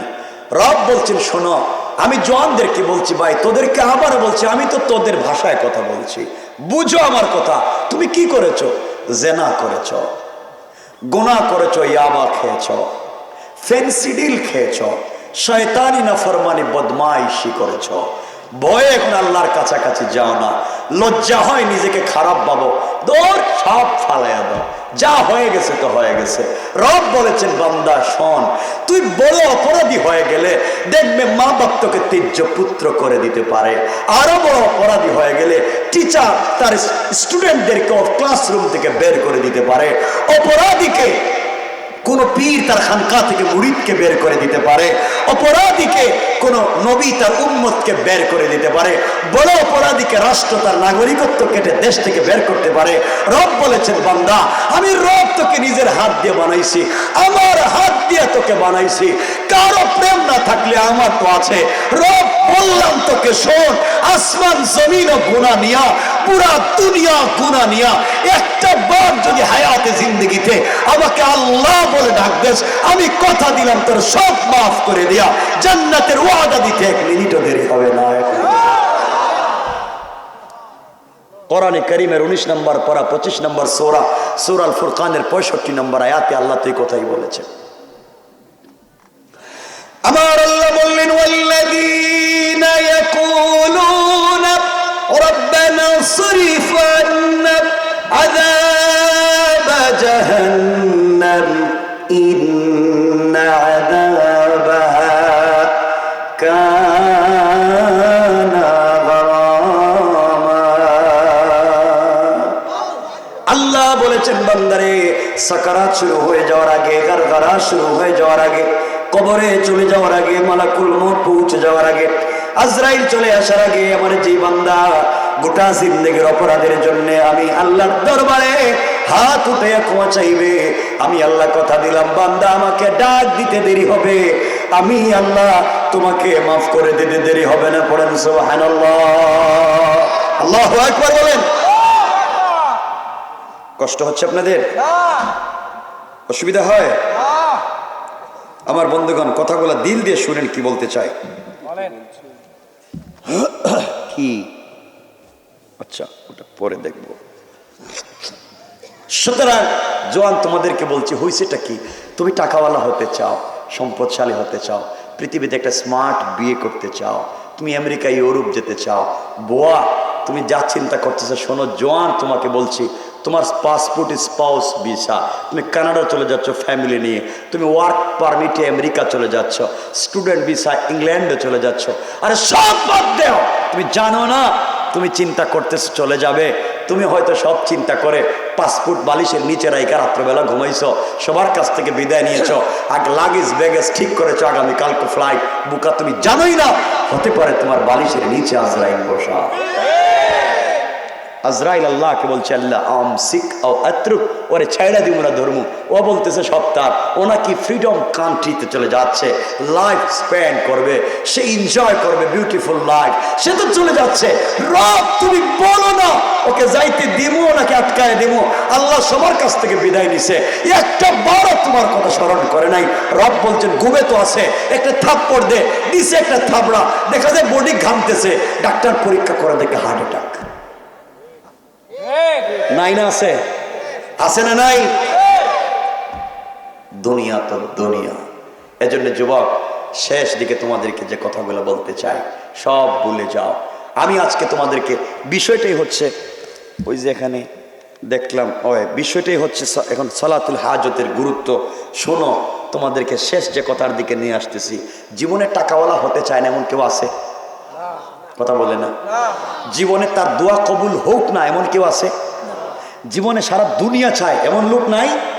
রব বলেছেন বান্দা তুমি যদি 2 রাকাত সালাতুল হাজত পড়তে পারো, তারিখ ইবনে জারির তাবারি, মনে রাখবেন তারিখ ইবনে জারির তাবারি, আল্লামা জুলফিকার নকশবন্দি খুতুবাত জুলফিকার, মনে রাখবেন কেউ যদি জীবনে টাকাওয়ালা হতে চায়, পরিবারে শান্তি ফিরিয়ে পেতে চায়, ভদ্র সন্তান চায়, আমানতদার স্ত্রী চায়, আমানতদার স্বামী চায়, দুনিয়ার জমিনে সম্মান ইজ্জত চায়, হাত উঠাইলে নামাবার আগে দোয়া কবুল হয়ে যাক চায়, সে যেন সালাতুল হাজত 2 রাকাত নামাজ পড়ে।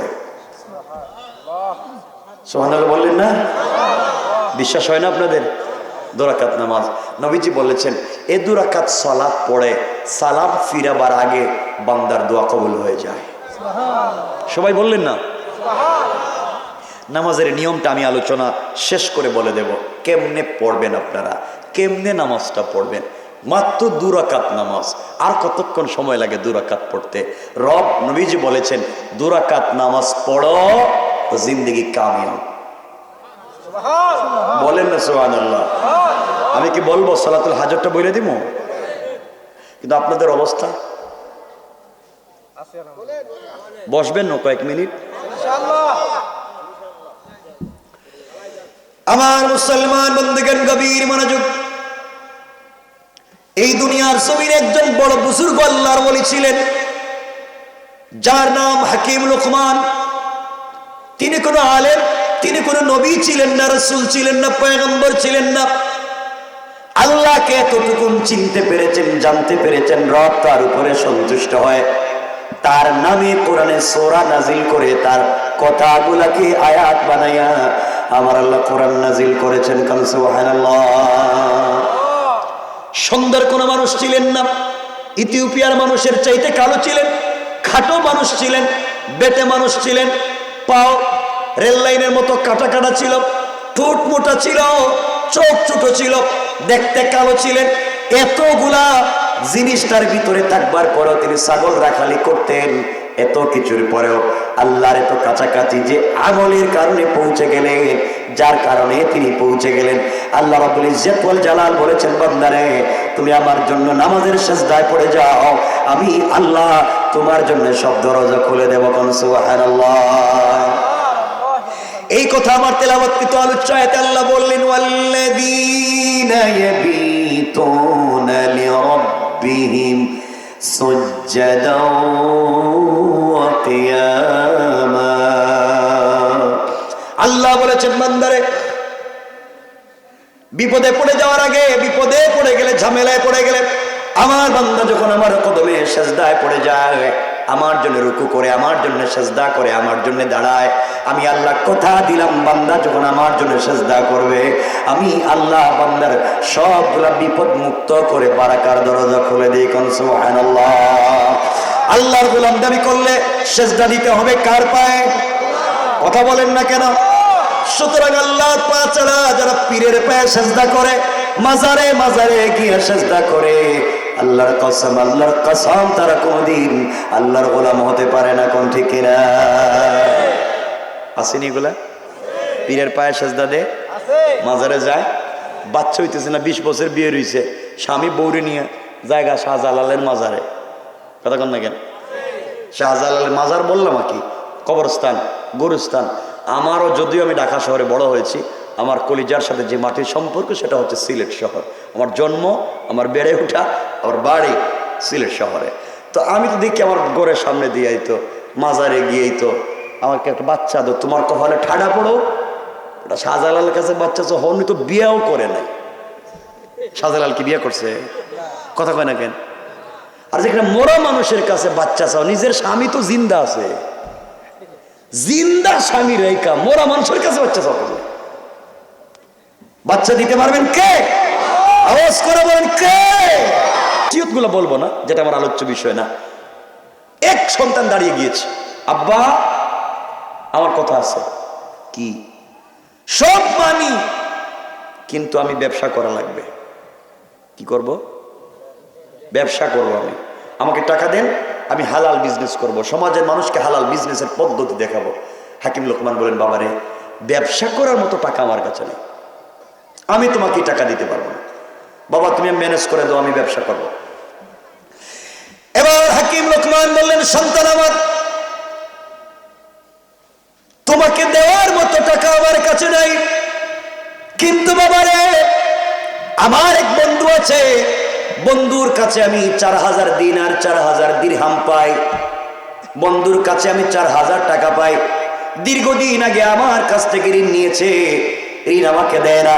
তুমি যদি বন্ধুর কাছে গিয়ে ওই টাকা নিয়ে আসতে পারো তাহলে বিজনেস করতে পারবে, আমার আপত্তি নাই। কিন্তু বাবা আমি তোমাকে বন্ধুর কাছে পাঠাতে চাইবো না, কারণ বন্ধুর কাছে যেতে গেলে ঘর থেকে বের হলে তুমি মরে যেতে পারো, ফিরে নাও আসতে পারো, বড় বিপদ হতে পারে। সন্তান বলছে, আব্বাজান কেমন বিপদ হতে পারে আমি জানতে চাই। হাকিম লোকমান বললেন, বাবা ঘর থেকে বের হওয়ার পরে দীর্ঘ পথ চলবার পরে সামনে গেলে বিশাল বড় মরুভূমি পাইবা, মরুভূমিতে গেলে তুমি মরে যাইতে পারো, ওখানে গেলে নিশ্চয় তুমি মরে যাবা, বেঁচে গেলে সামনে আরো কঠিন কঠিন বিপদ হবে। এই জন্যে তোমাকে টাকা আনতে দিতে পারি না। কয়েকশো মাইল দূরে আমার বন্ধু সাগরের চরে দুতলা বাড়ি, কাঠের বাড়ি বানায় দুতলায় থাকে, তার কাছে গেলে টাকা আনতে হবে, কিন্তু তার বাড়িতে গেলে টাকা তোমাকে দিবে না, এক রাত্র থাকতে হবে। যে ব্যক্তি এক রাত্র আমার বন্ধুর বাড়িতে থাকে সকালবেলা লাশ হয়ে যায়, মরে যায়, এই জন্য কাউকে সে ঋণ দেয় না, আমি তোমাকে পাঠাতে চাই না। সন্তান ডাক দিয়ে বলছে, আব্বাজান আপনি তো এত বড় বুজুর্গ আল্লাহর ওলি, কোন জায়গা থেকে আল্লাহ আপনাকে উঠাইয়া এত সম্মান দিয়েছে? আব্বাজান আপনার কাছে কি এমন কোন ফর্মুলা জানা নাই, এমন কোন আমল কি জানা নাই, আমল করে ঘর থেকে বের হয়ে গেলে বিপদ মুক্ত থাকা যায়? এবার হাকিম লোকমান সন্তানের হাত ধরে কপালে চুম্বন দিয়ে বলেন, আব্বাজান তুমি যদি ঘর থেকে বের হয়ে যাওয়ার সময় 2 রাকাত সালাতুল হাজত পড়ে বের হয়ে যাও, আমার বিশ্বাস যত বিপদ হোক না কেন সকল বিপদ থেকে আল্লাহ তোমাকে বাঁচাইয়া দিবে। কোন সুবহানাল্লাহ। এবার সন্তান বলছে, আব্বাজান আমাকে বুঝাইয়া দেন কি হবে? হাকিম লোকমান বলছেন, বাবা আমার ঘর থেকে তুমি যখন বের হয়ে যাইবা টাকা আনার জন্যে, রেডি হওয়ার পরে ব্যাগের ভিতরে বোতল নিবা, পানির বোতল নিবা, পানি নিয়ে ঘর থেকে বের হওয়া পর্যাপ্ত পরিমাণ খাবার নিবা। ঘর থেকে বের হয়ে সফর যখন শুরু করবা, দীর্ঘ পথ যাওয়ার পরে দেখবা বিশাল বড় মরুভূমি, হাজার হাজার মাইল মনে হয় শুধু মরুভূমি আর মরুভূমি, গাছ নাই, পাতা নাই, লতা নাই।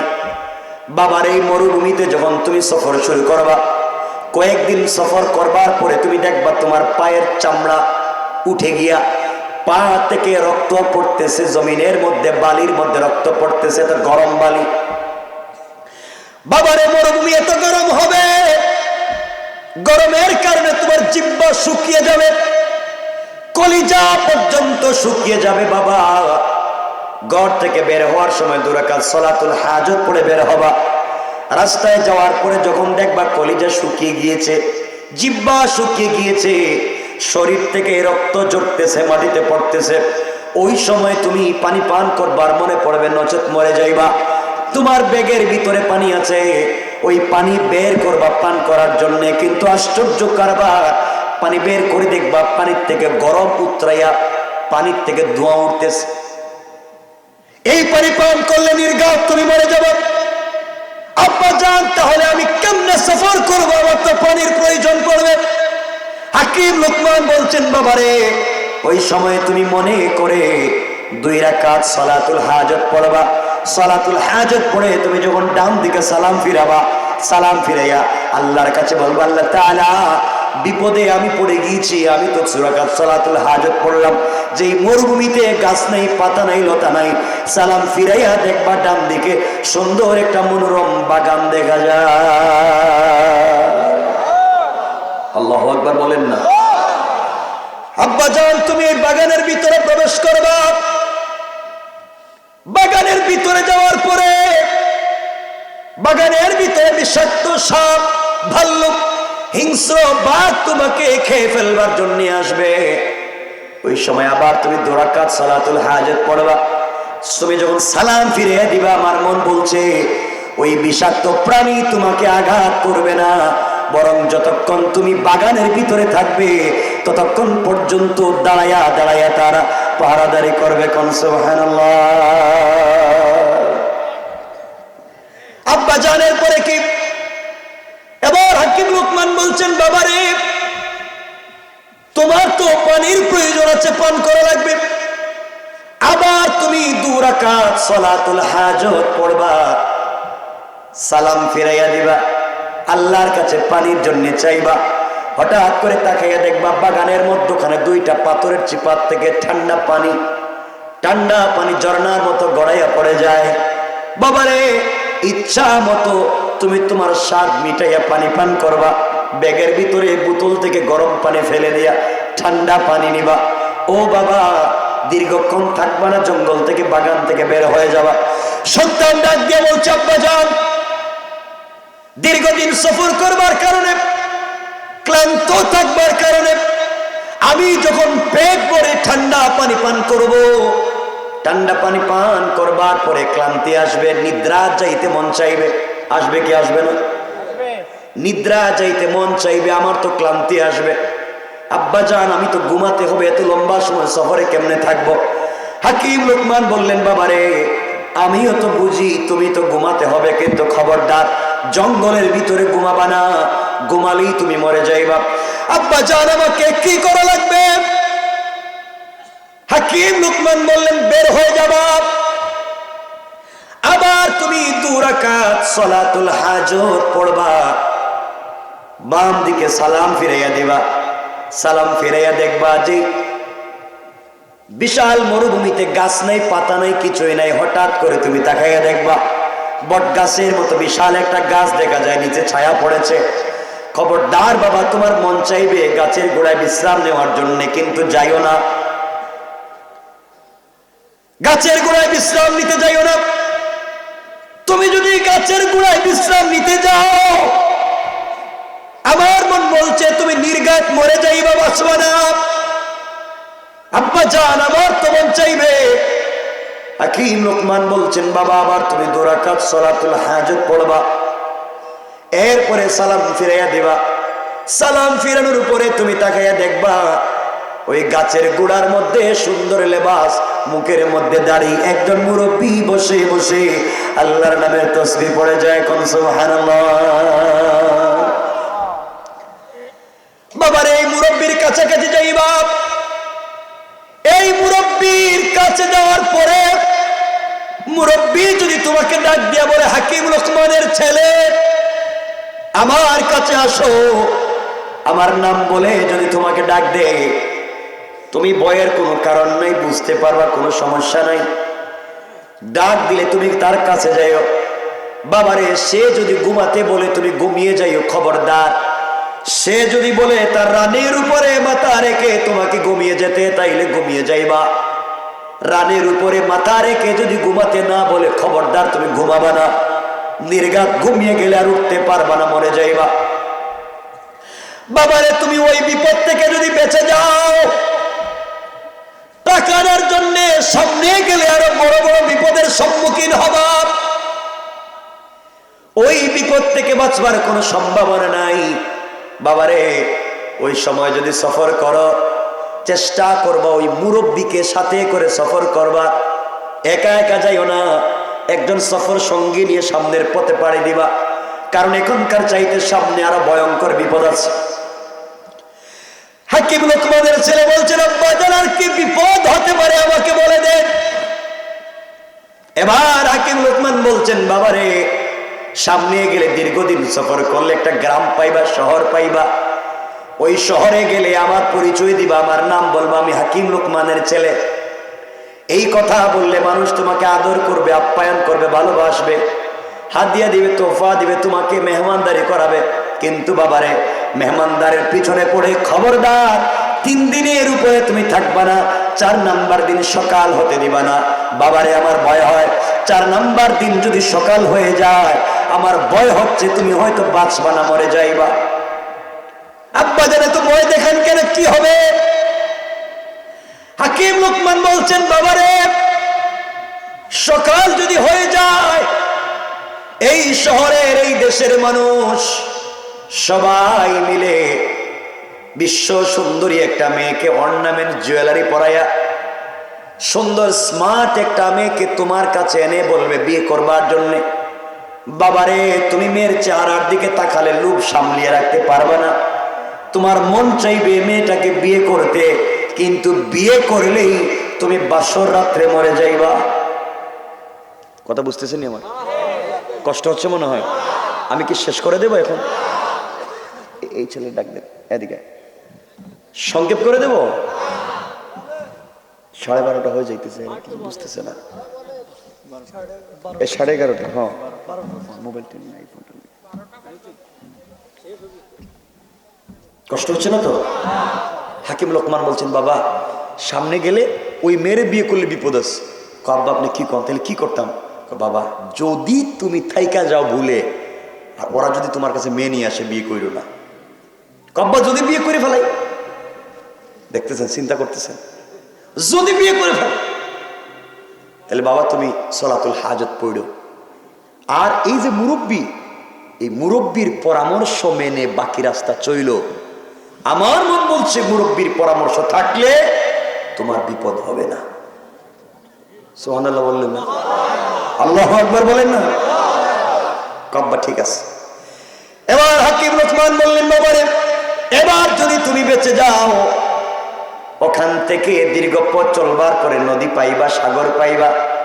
সাগরের পারে 2 তলা বাড়ির 2 তলায় আমার বন্ধু থাকে, তার কাছে গিয়ে বলবা তোমাকে টাকা দেওয়ার জন্য, কিন্তু টাকা দিবে না। বলবে টাকা নিতে হলে ওখানে 1 রাত্র থাকা লাগে। কিন্তু বাবারে আমার মন বলছে তুমি রাত্রবেলা থাকলেই মরে যাইবা, কিন্তু এই মুরব্বীর পরামর্শ নিয়ে যদি তুমি 2 রাকাত সালাতুল হাজত পড়ো, আমার মন বলছে তোমার কিছু হবে না। পড়েন সুবহানাল্লাহ। আমার বন্ধুগণ, এবার হাকিম লোকমানের ছেলে বাবার কথা মতো, বাবার ওসিয়ত মতো ঘর থেকে তিনি বের হলেন, সালাতুল হাজত পড়লেন। আর চিন্তা করলেন, বাবা এত কথা বলছে, হতেও পারে নাও হতে পারে। বাবা বলছে হতেও পারে নাও হতে পারে। এই চিন্তা করে হাকিম লোকমানের ছেলে বোতলে পানি নিলেন, ঘর থেকে সফর শুরু করলেন। সালাতুল হাজত পড়ে বের হলেন। দীর্ঘ পথ চলবার পরে সত্যি দেখা যায় বিশাল বড় একটা মরুভূমি। চলতে লাগলে দীর্ঘ পথ চলবার পরে তিনি তাকাইয়া দেখেন পায়ের চামড়া থেকে রক্ত ফুটে জমিনে পড়তেছে। জিহ্বা শুকিয়ে গিয়েছে, কলিজা পর্যন্ত শুকিয়ে গিয়েছে, আর হাঁটতে পারতেছেন না। বাবার কথা মনে পড়েছে। বাবা বলেছেন ব্যাগের ভিতরে পানি পান করতে হবে। হাকিম লোকমানের ছেলে বোতল বের করেছেন পানি পান করবার জন্য। বের করে দেখেন পানিটা উতরাচ্ছে। কি করতেছে? উতরাচ্ছে, পানিটা উতরায়, দোয়া বের হচ্ছে। হাকিম লোকমানের ছেলে আশ্চর্য হয়ে চোখের পানি ছেড়ে দিলেন। আব্বা বলেছে 2 রাকাত সালাতুল হাজত পড়তে হবে। হাকিম লোকমানের ছেলে সালাতুল হাজতের সিজদায় গিয়ে বলছেন, আল্লাহ তাআলা, আমি গুনাহগার, তুমি আজিজুল গফফার, তুমি মাবুদে মেহেরবান। আয় আল্লাহ, তুমি আমার কথাগুলোকে মেনে নাও। আমি বিপদে পড়ে গিয়েছি, আমি বিপদে পড়ে গিয়েছি। এমন সময় হাকিম লোকমানের ছেলে নামাজ শেষ করে ডান দিকে সালাম ফিরিয়েছে। সালাম ফিরিয়ে দেখে বাবার কথা মতো হঠাৎ করে মরুভূমির মধ্যখানে সুন্দর একটা বাগান দেখা যায়। পড়েন সুবহানাল্লাহ। হাকিম লোকমানের ছেলে বাগানের ভিতরে ঢুকে গেলেন। কথাগুলো শুনেন কি বলতে চাই। ঢুকে দেখেন বিষাক্ত বিষাক্ত প্রাণী হিংস্র বাঘটাকে খেয়ে ফেলবার জন্য আসতেছে।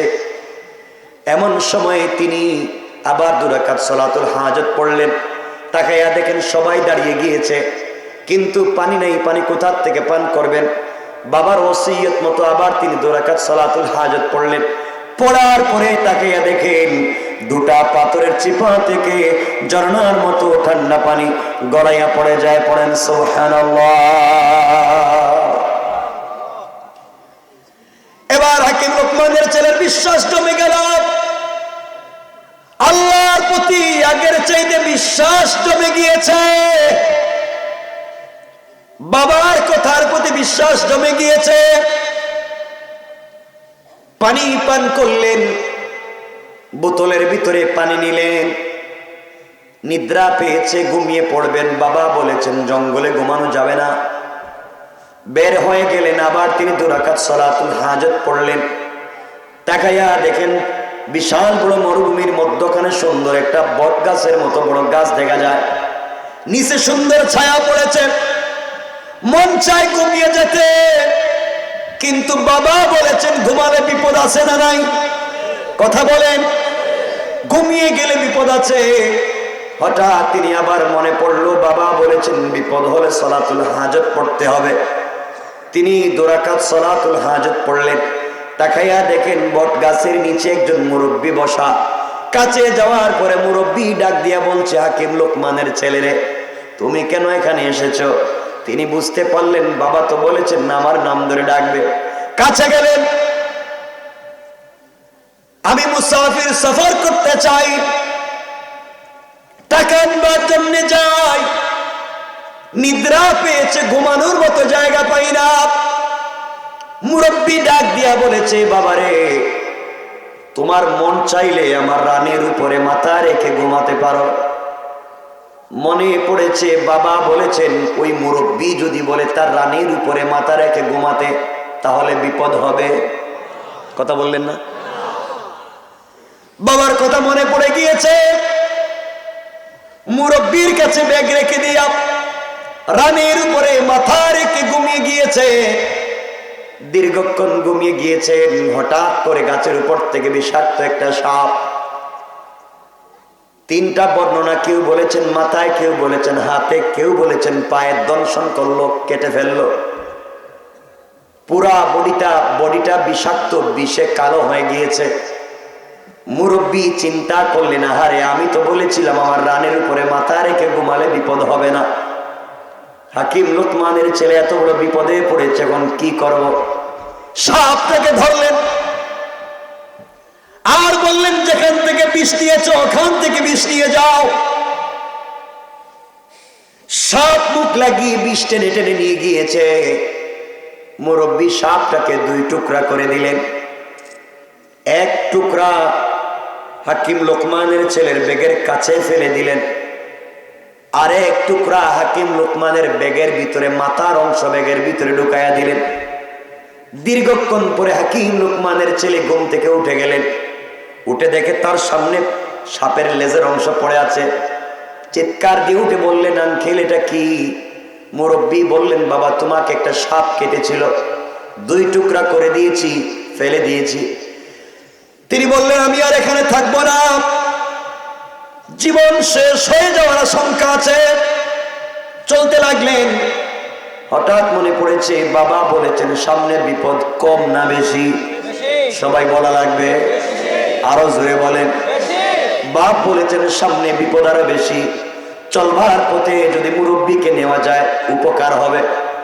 মুরব্বীকে ডাক দিয়া বলেন, আঙ্কেল আপনি আমার বাবাকে চিনেন, আমাকেও চিনেন, আপনি গাছের গোড়ায় বসে বসে কি করবেন? সুযোগ যদি থাকে, আপত্তি যদি না থাকে, আমার সঙ্গে আপনি সফরে চলেন, আপনাকে নিয়ে সফর করতে চাই।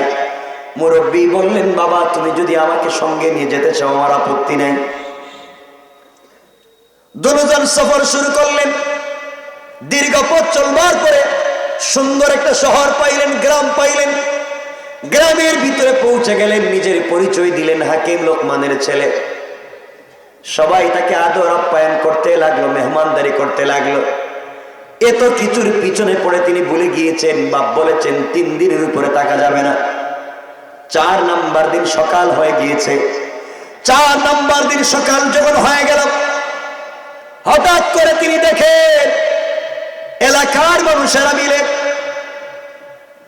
সকল মানুষ মিলে বিশ্ব সুন্দরী একটা অপরূপা সুরসী যুবতী মেয়েকে সুন্দর করে সাজিয়ে অলংকার জেওয়ার অর্নামেন্টস পরাইয়া মেয়েটাকে হাকিম লোকমানের ছেলের কাছে নিয়ে এসে বলছেন, বাবা তোমার বাবার সঙ্গে আমাদের এতদিনের সম্পর্ক ছিল, তুমি এই মেয়েটাকে বিয়ে করো, তোমার সঙ্গে আমাদের সম্পর্ক নবায়ন হবে। ছেলেটা মেয়ের চেহারার দিকে তাকিয়ে চোখ ফিরাতে পারেন না। এমন মেয়েকে আমি বিয়ে না করলেও পৃথিবীর কোনো ছেলে বিয়ে করবে। এত সুন্দর মেয়ে কি পৃথিবীতে আছে? বিশ্ব সুন্দরী একটা মেয়ে। হাকিম লোকমানের ছেলে বিয়ে করতে মন চায়, বাবার কথা মনে পড়েছে। বাবা বলেছেন বিয়ে করলে বিপদ আছে না? না কথা কন না কেন? আপনাদের ঘুম পাইছে? একটু হাত দেখান তো দেখি বাবা, কারা কারা ঘুমাইছেন? ওরে আল্লাহ, হাত উঠিয়ে ঘুমায় কেমনে? কোন দুনিয়া এলাম আজকে? এরা হাত উঠে ওপর ঘুমায়, ঘুমাইতেছেন? বলেন না, হাত যে তুললেন না, এটা এমনি উঠে জায়গা। আমার বন্ধুগণ কথাগুলো শুনেন। এবার হাকিম লোকমানের ছেলে চিন্তা করে,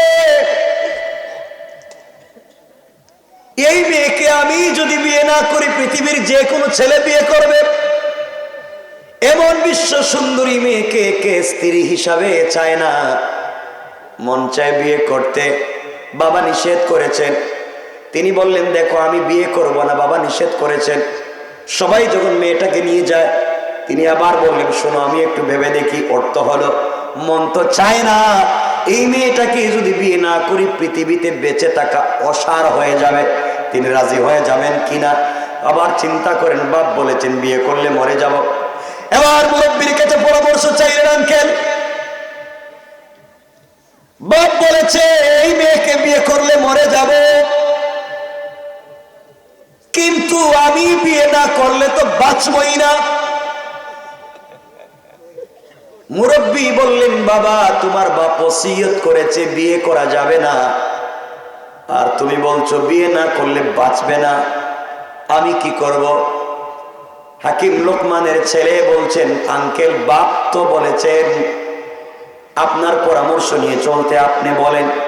মুরব্বী বললেন, বাবা তোমার যদি মন চায় বিয়ে করে নেও, 2 রাকাত সালাতুল হাজত পড়ে নিও, এরপরেও যদি কিছু হয় আমি আছি ইনশাআল্লাহ। আমার মন বলছে তোমার কিছু হবে না, পড়েন সুবহানাল্লাহ। হাকিম লোকমানের ছেলে বিয়ে করে ফেললেন। বিয়ে হয়ে গিয়েছে। ওই রাত্র ফুলসজ্জা রাত্র ছিল, বছর রাত্র ছিল। দিনের বেলা সকাল বেলা বিয়ের পরে মুরব্বী হাকিম লোকমানের ছেলে রাস্তা দিয়ে হাঁটতেছেন। গ্রামের এলাকায় হাঁটতেছেন, ঘুরে ঘুরে দেখতেছেন, কিছু দূর যাওয়ার পরে দেখেন এলাকার ছেলে মেয়ে নারী পুরুষ আবাল বৃদ্ধ বনিতার দলে দলে ডাইনে বামে পিছনে হাঁটতেছে। সবাই হাকিম লোকমানের ছেলের চেহারার দিকে তাকাইয়া হাসে আর দুষ্টামি করে। তিনি বললেন, কিরে তোমরা আমার দিকে তাকাইয়া হাসো কেন? আমি না তোমাদের দুলাভাই, তোমরা হাসো কেন? সবাই বলছে, হাকিম লোকমানের ছেলে, তোমার বাবা বিশ্ববিখ্যাত একজন জ্ঞানী, তোমাকে আমরা এমন জ্ঞানী মনে করেছিলাম, কিন্তু তুমি কি সর্বনাশ করলে? তিনি বললেন, আমি কি করলাম? সবাই বলছে, তুমি যেই মেয়েটাকে বিয়ে করছো তুমি জানো নি কিছু? কয় না, তুমি মেয়েটাকে বিয়ে করেছো, নিশ্চয় আজকে রাত্রে মরে যাইবা। আশ্চর্য হয়ে গেলেন, বাপ তো এই কথা বলেছিলেন, কিন্তু এরা জানলো কেমনে? তিনি বললেন, তোমরা কেমনে জানলে আমি আজকে রাত্রে মরে যেতে পারি? সবাই ডাক দিয়া বলছে, হাকিম লোকমানের ছেলে, এই বিশ্ব সুন্দরী মেয়েটার তোমার আগে আরো বিয়ে হয়েছে 10টা। কয়টা হয়েছে?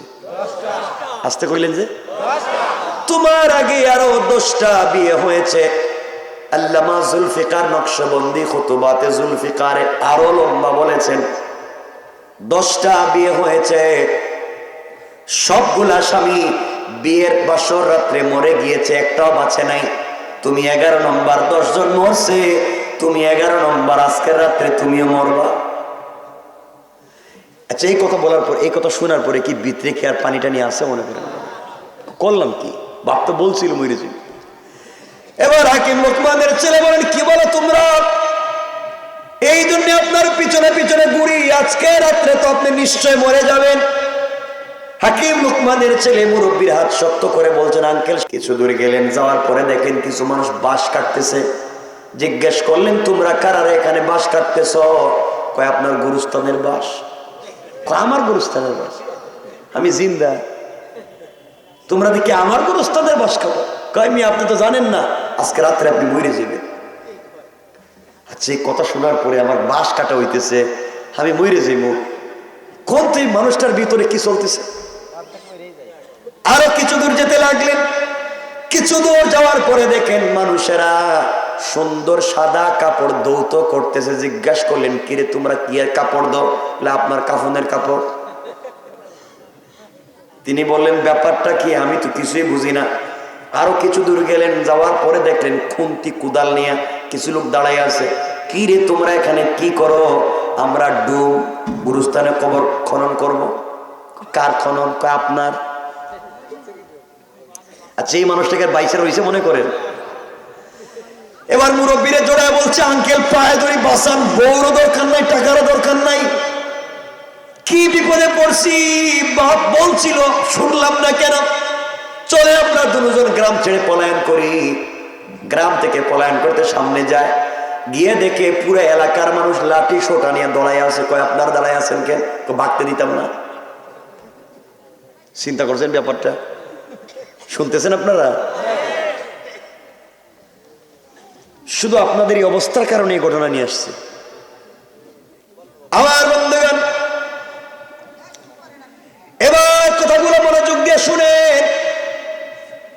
মুরব্বী বলছেন, বাবা যা হওয়ার তো হয়ে গিয়েছে, এবার আল্লাহর কাছে চাও, সালাতুল হাজত পড়ো, আল্লাহ চাইলে তোমাকে বাঁচাইয়া দিবে। রাত্র যখন হয়েছে, মেয়েটাকে সুন্দর করে সাজাইয়া ফুলসজ্জার রাতের জন্য বা রাত্রের জন্য রেডি করে রুমে পাঠিয়ে দেওয়া হয়েছে। যুবককে বলা হয়েছে, যুবক যাও। যুবক এবার মুরব্বীর হাতে ধরে বলে, আঙ্কেল আপনার পায়ে ধরি, হাতে ধরি, আপনি আমার সাথে আসেন। কেন আমি একা গেলে মাইরে ভালাইতে পারে। মুরব্বী বললেন, বাবা তুমি যাও, বিয়ে করছো তুমি। হাকিম লোকমানের ছেলে বলছেন, আঙ্কেল আমি যদি মরে যাই, বাবার কাছে খবর পর্যন্ত কেউ দিবে না। এবার মুরব্বী বলছেন, বাবারে তুমি যাও, যাওয়ার সময় 2 রাকাত সালাতুল হাজত পড়ে যাও। ঘরের ভিতরে যাওয়ার পরে স্ত্রী তোমার সঙ্গে মেলামেশা করতে চাইবে, খবরদার রাজি হইও না। তুমি শুধু বলবো, আজকের রাত্র তুমি আমাকে চিনো, আমি তোমাকে চিনি, চিনা জানার মধ্য দিয়ে রাত্র কাটাইয়া দে। এইভাবে 1-2 ঘন্টা কাটাইয়া দিবা। আমি যা বলছি তুমি যা শোনো। এরপরে তুমি স্ত্রীকে বলবা, স্ত্রী আমার পেটে ব্যথা হচ্ছে, আমি ওয়াশরুমে যাব, টয়লেটে যাব, অজু ইস্তেঞ্জার প্রয়োজনে বাহিরে যাব, পানি দাও, লুটা দেও, বদনা দেও। বদনাই তখন আপনারা, আমি একটু বাথরুমে যাব, এই কথা বলে স্ত্রীর কাছ থেকে একটা বদনা নিয়ে দৌড়ে আমার কাছে আসবা। হুজুরের ভিতরে যদি মায়ের শুরু করে দেয়। মুরব্বী বললেন, বাবা আমি বলছি তুমি সালাতুল হাজত পড়ে যাও, আমার মন বলছে আল্লাহ তোমাকে বাঁচাইয়া দিবে, মনোযোগ দিয়ে শোনেন। তিনি ঘরের ভিতরে পৌঁছলেন, মনে মনে তো বড় খতমের দোয়া পড়তেছে। ঘরের ভিতরে ঢুকলেন, স্ত্রী তাকে মেলামেশার জন্য বলছে। তিনি বললেন, তুমি আমাকে চিনো, আমি তোমাকে চিনি, চিনে জানার মধ্য দিয়ে আজকে রাত্র কাটাইয়া দিই। 1-2 ঘন্টা গল্প করবার পরে হঠাৎ করে স্ত্রীকে বললেন, স্ত্রী আমার পেটে ব্যথা হচ্ছে, ওয়াশরুমে যাওয়া লাগবে, অজু ইস্তেঞ্জার প্রয়োজন আছে, লুটা দাও, বদনা দাও, পানির পাত্র দাও। পানির পাত্র দিয়েছে, দৌড়াইয়া এটা নিয়ে মুরব্বীর সামনে এসে বলছে, আঙ্কেল এটা রাখেন, আমি আর যাইতাম না। মুরব্বী বলছেন, বাবা যাও আগে অজু করে আসো। হাকিম লোকমানের ছেলে অজু করতে গেলেন, এদিকে মুরব্বী হাকিম লোকমানের ছেলের ব্যাগের ভিতরে অর্ধেক সাপ আসেনি, কথা কোন দেখেন মনে আসেনি আপনাদের? অর্ধেক সাপ বের করেছেন, ওই বদনার ভিতরে দিয়া মুখটা লাগাইয়া দিয়েছেন। হাকিম লোকমানের ছেলে অজু করে আসলেন, আসার পরে মুরব্বী বলছেন, বাবা 2 রাকাত সালাতুল হাজত পড়ো, আর ওই বদনা নিয়ে আবার ঘরের ভিতরে যাও। হুজুর আবার কি আসার সম্ভাবনা আছে? তিনি বললেন, বাবা এবার ঘরের ভিতরে যাও, যাওয়ার পরে স্ত্রী তোমার সঙ্গে মেলামেশা করতে চাইবে, তুমি বলবো আমি রাজি, আমার একটা শর্ত আছে।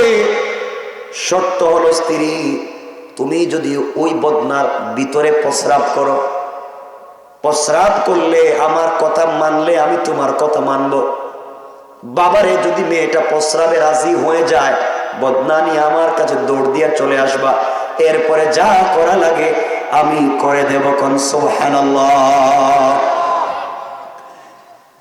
আল্লামা জুলফিকার নকশবন্দি বলেন, এমন সময় যুবকটা ঘরের ভিতরে প্রবেশ করল, স্ত্রীকে বুঝিয়ে বলেছে। স্ত্রী বলেছে, স্বামী আপনি বলেছেন আমি রাজি। স্ত্রী লম্বা কথা সংক্ষেপ করে বলি, বদনার ভিতরে প্রস্রাব করতে রাজি হয়েছে। তিনি বদনা নিয়ে এক দৌড়ে মুরব্বীর কাছে আনলেন, এনে বললেন, বাবা এখন আমাকে বাঁচান, আর কি আমাকে দৌড়াবেন, আজকে রাত্রে কি এইভাবে দৌড়াতে থাকবেন? তিনি বললেন, বদনা উল্টাও। হাকিম লোকমানের ছেলে পাত্র উল্টাইয়া দিলেন। কি আজীব কারবার, আশ্চর্য কারবার। উল্টাবার সাথে সাথে দেখেন বিষাক্ত একটা অর্ধেক সাপ বের হয়েছে, আরো কালো কালো বিষাক্ত ছোট ছোট 2টা সাপ বের হয়েছে। বলেন না সুবহানাল্লাহ। হাকিম লোকমানের ছেলে বলছেন, আঙ্কেল এটা কি ব্যাপার, আমি খালি বদনা নিয়ে আসলাম, এগুলো কোত্থেকে আসলো? মুরব্বী বললেন, বাবারে তোমার ব্যাগের ভিতরে অর্ধেক সাপ ছিল, অর্ধেক আমি মেরে ফেলে দিয়েছিলাম গাছের গোড়ায়, অর্ধেক তোমার ব্যাগে রেখেছিলাম। ওই অর্ধেক সাপ তোমার বদনার ভিতরে দিয়েছিলাম তুমি যখন নিয়ে এসেছিলে। সাপ হচ্ছে বিষাক্ত একটা হিংসুটে প্রাণী, হিংসুক প্রাণী সাপ। যখন বদনার ভিতরে ওটা ছিল, আর তোমার স্ত্রী যখন রাজি হয়েছে ওখানে প্রস্রাব করবার জন্যে, তখন তোমার স্ত্রীর ভিতরে ভিন্ন একটা ঘটনা হায়াতুল হায়াওয়ানে বহুত লম্বা বলেছে, একটা ভিন্ন কারণে, ভিন্ন কৌশলে, ভিন্ন ঘটনার পরিপ্রেক্ষিতে তোমার স্ত্রীর পেটে 2টা ছোট্ট ছোট্ট বিষাক্ত কালো সাপের জন্ম হয়েছে। এই 2টা সাপ যখন দেখলো বদনার ভিতরে আরেকটা সাপ, হিংসার কারণে ওটাকে মারতে চেয়েছে, বের হয়ে গিয়েছে। এই জন্য এগুলো তুমি আমার কাছে নিয়ে এসেছো বাবা। এবার তোমার স্ত্রী বেঁচে গিয়েছে, তুমিও বেঁচে গিয়েছো। আগে যত স্বামী মারা গিয়েছে, স্ত্রীর সঙ্গে যখন মেলামেশা করতে গিয়েছে বিষাক্ত সাপ দংশন করেছে, এই জন্য সাথে সাথে মরে গিয়েছে। এখন তো সাপ বের হয়ে গিয়েছে, তুমি মেলামেশা করলে আমার মন বলছে তোমার কোনো ক্ষতি হবে না। এখন কথা হলো, এই সাপ আসলো কোত্থেকে, কোন ঘটনার কারণে আসলো, কি উদ্দেশ্যে, কোন কারণে এসেছে, ওটা একটা লম্বা কথা, ওটা বাতিল। রাইকা দিলাম, ওটা বলবো না।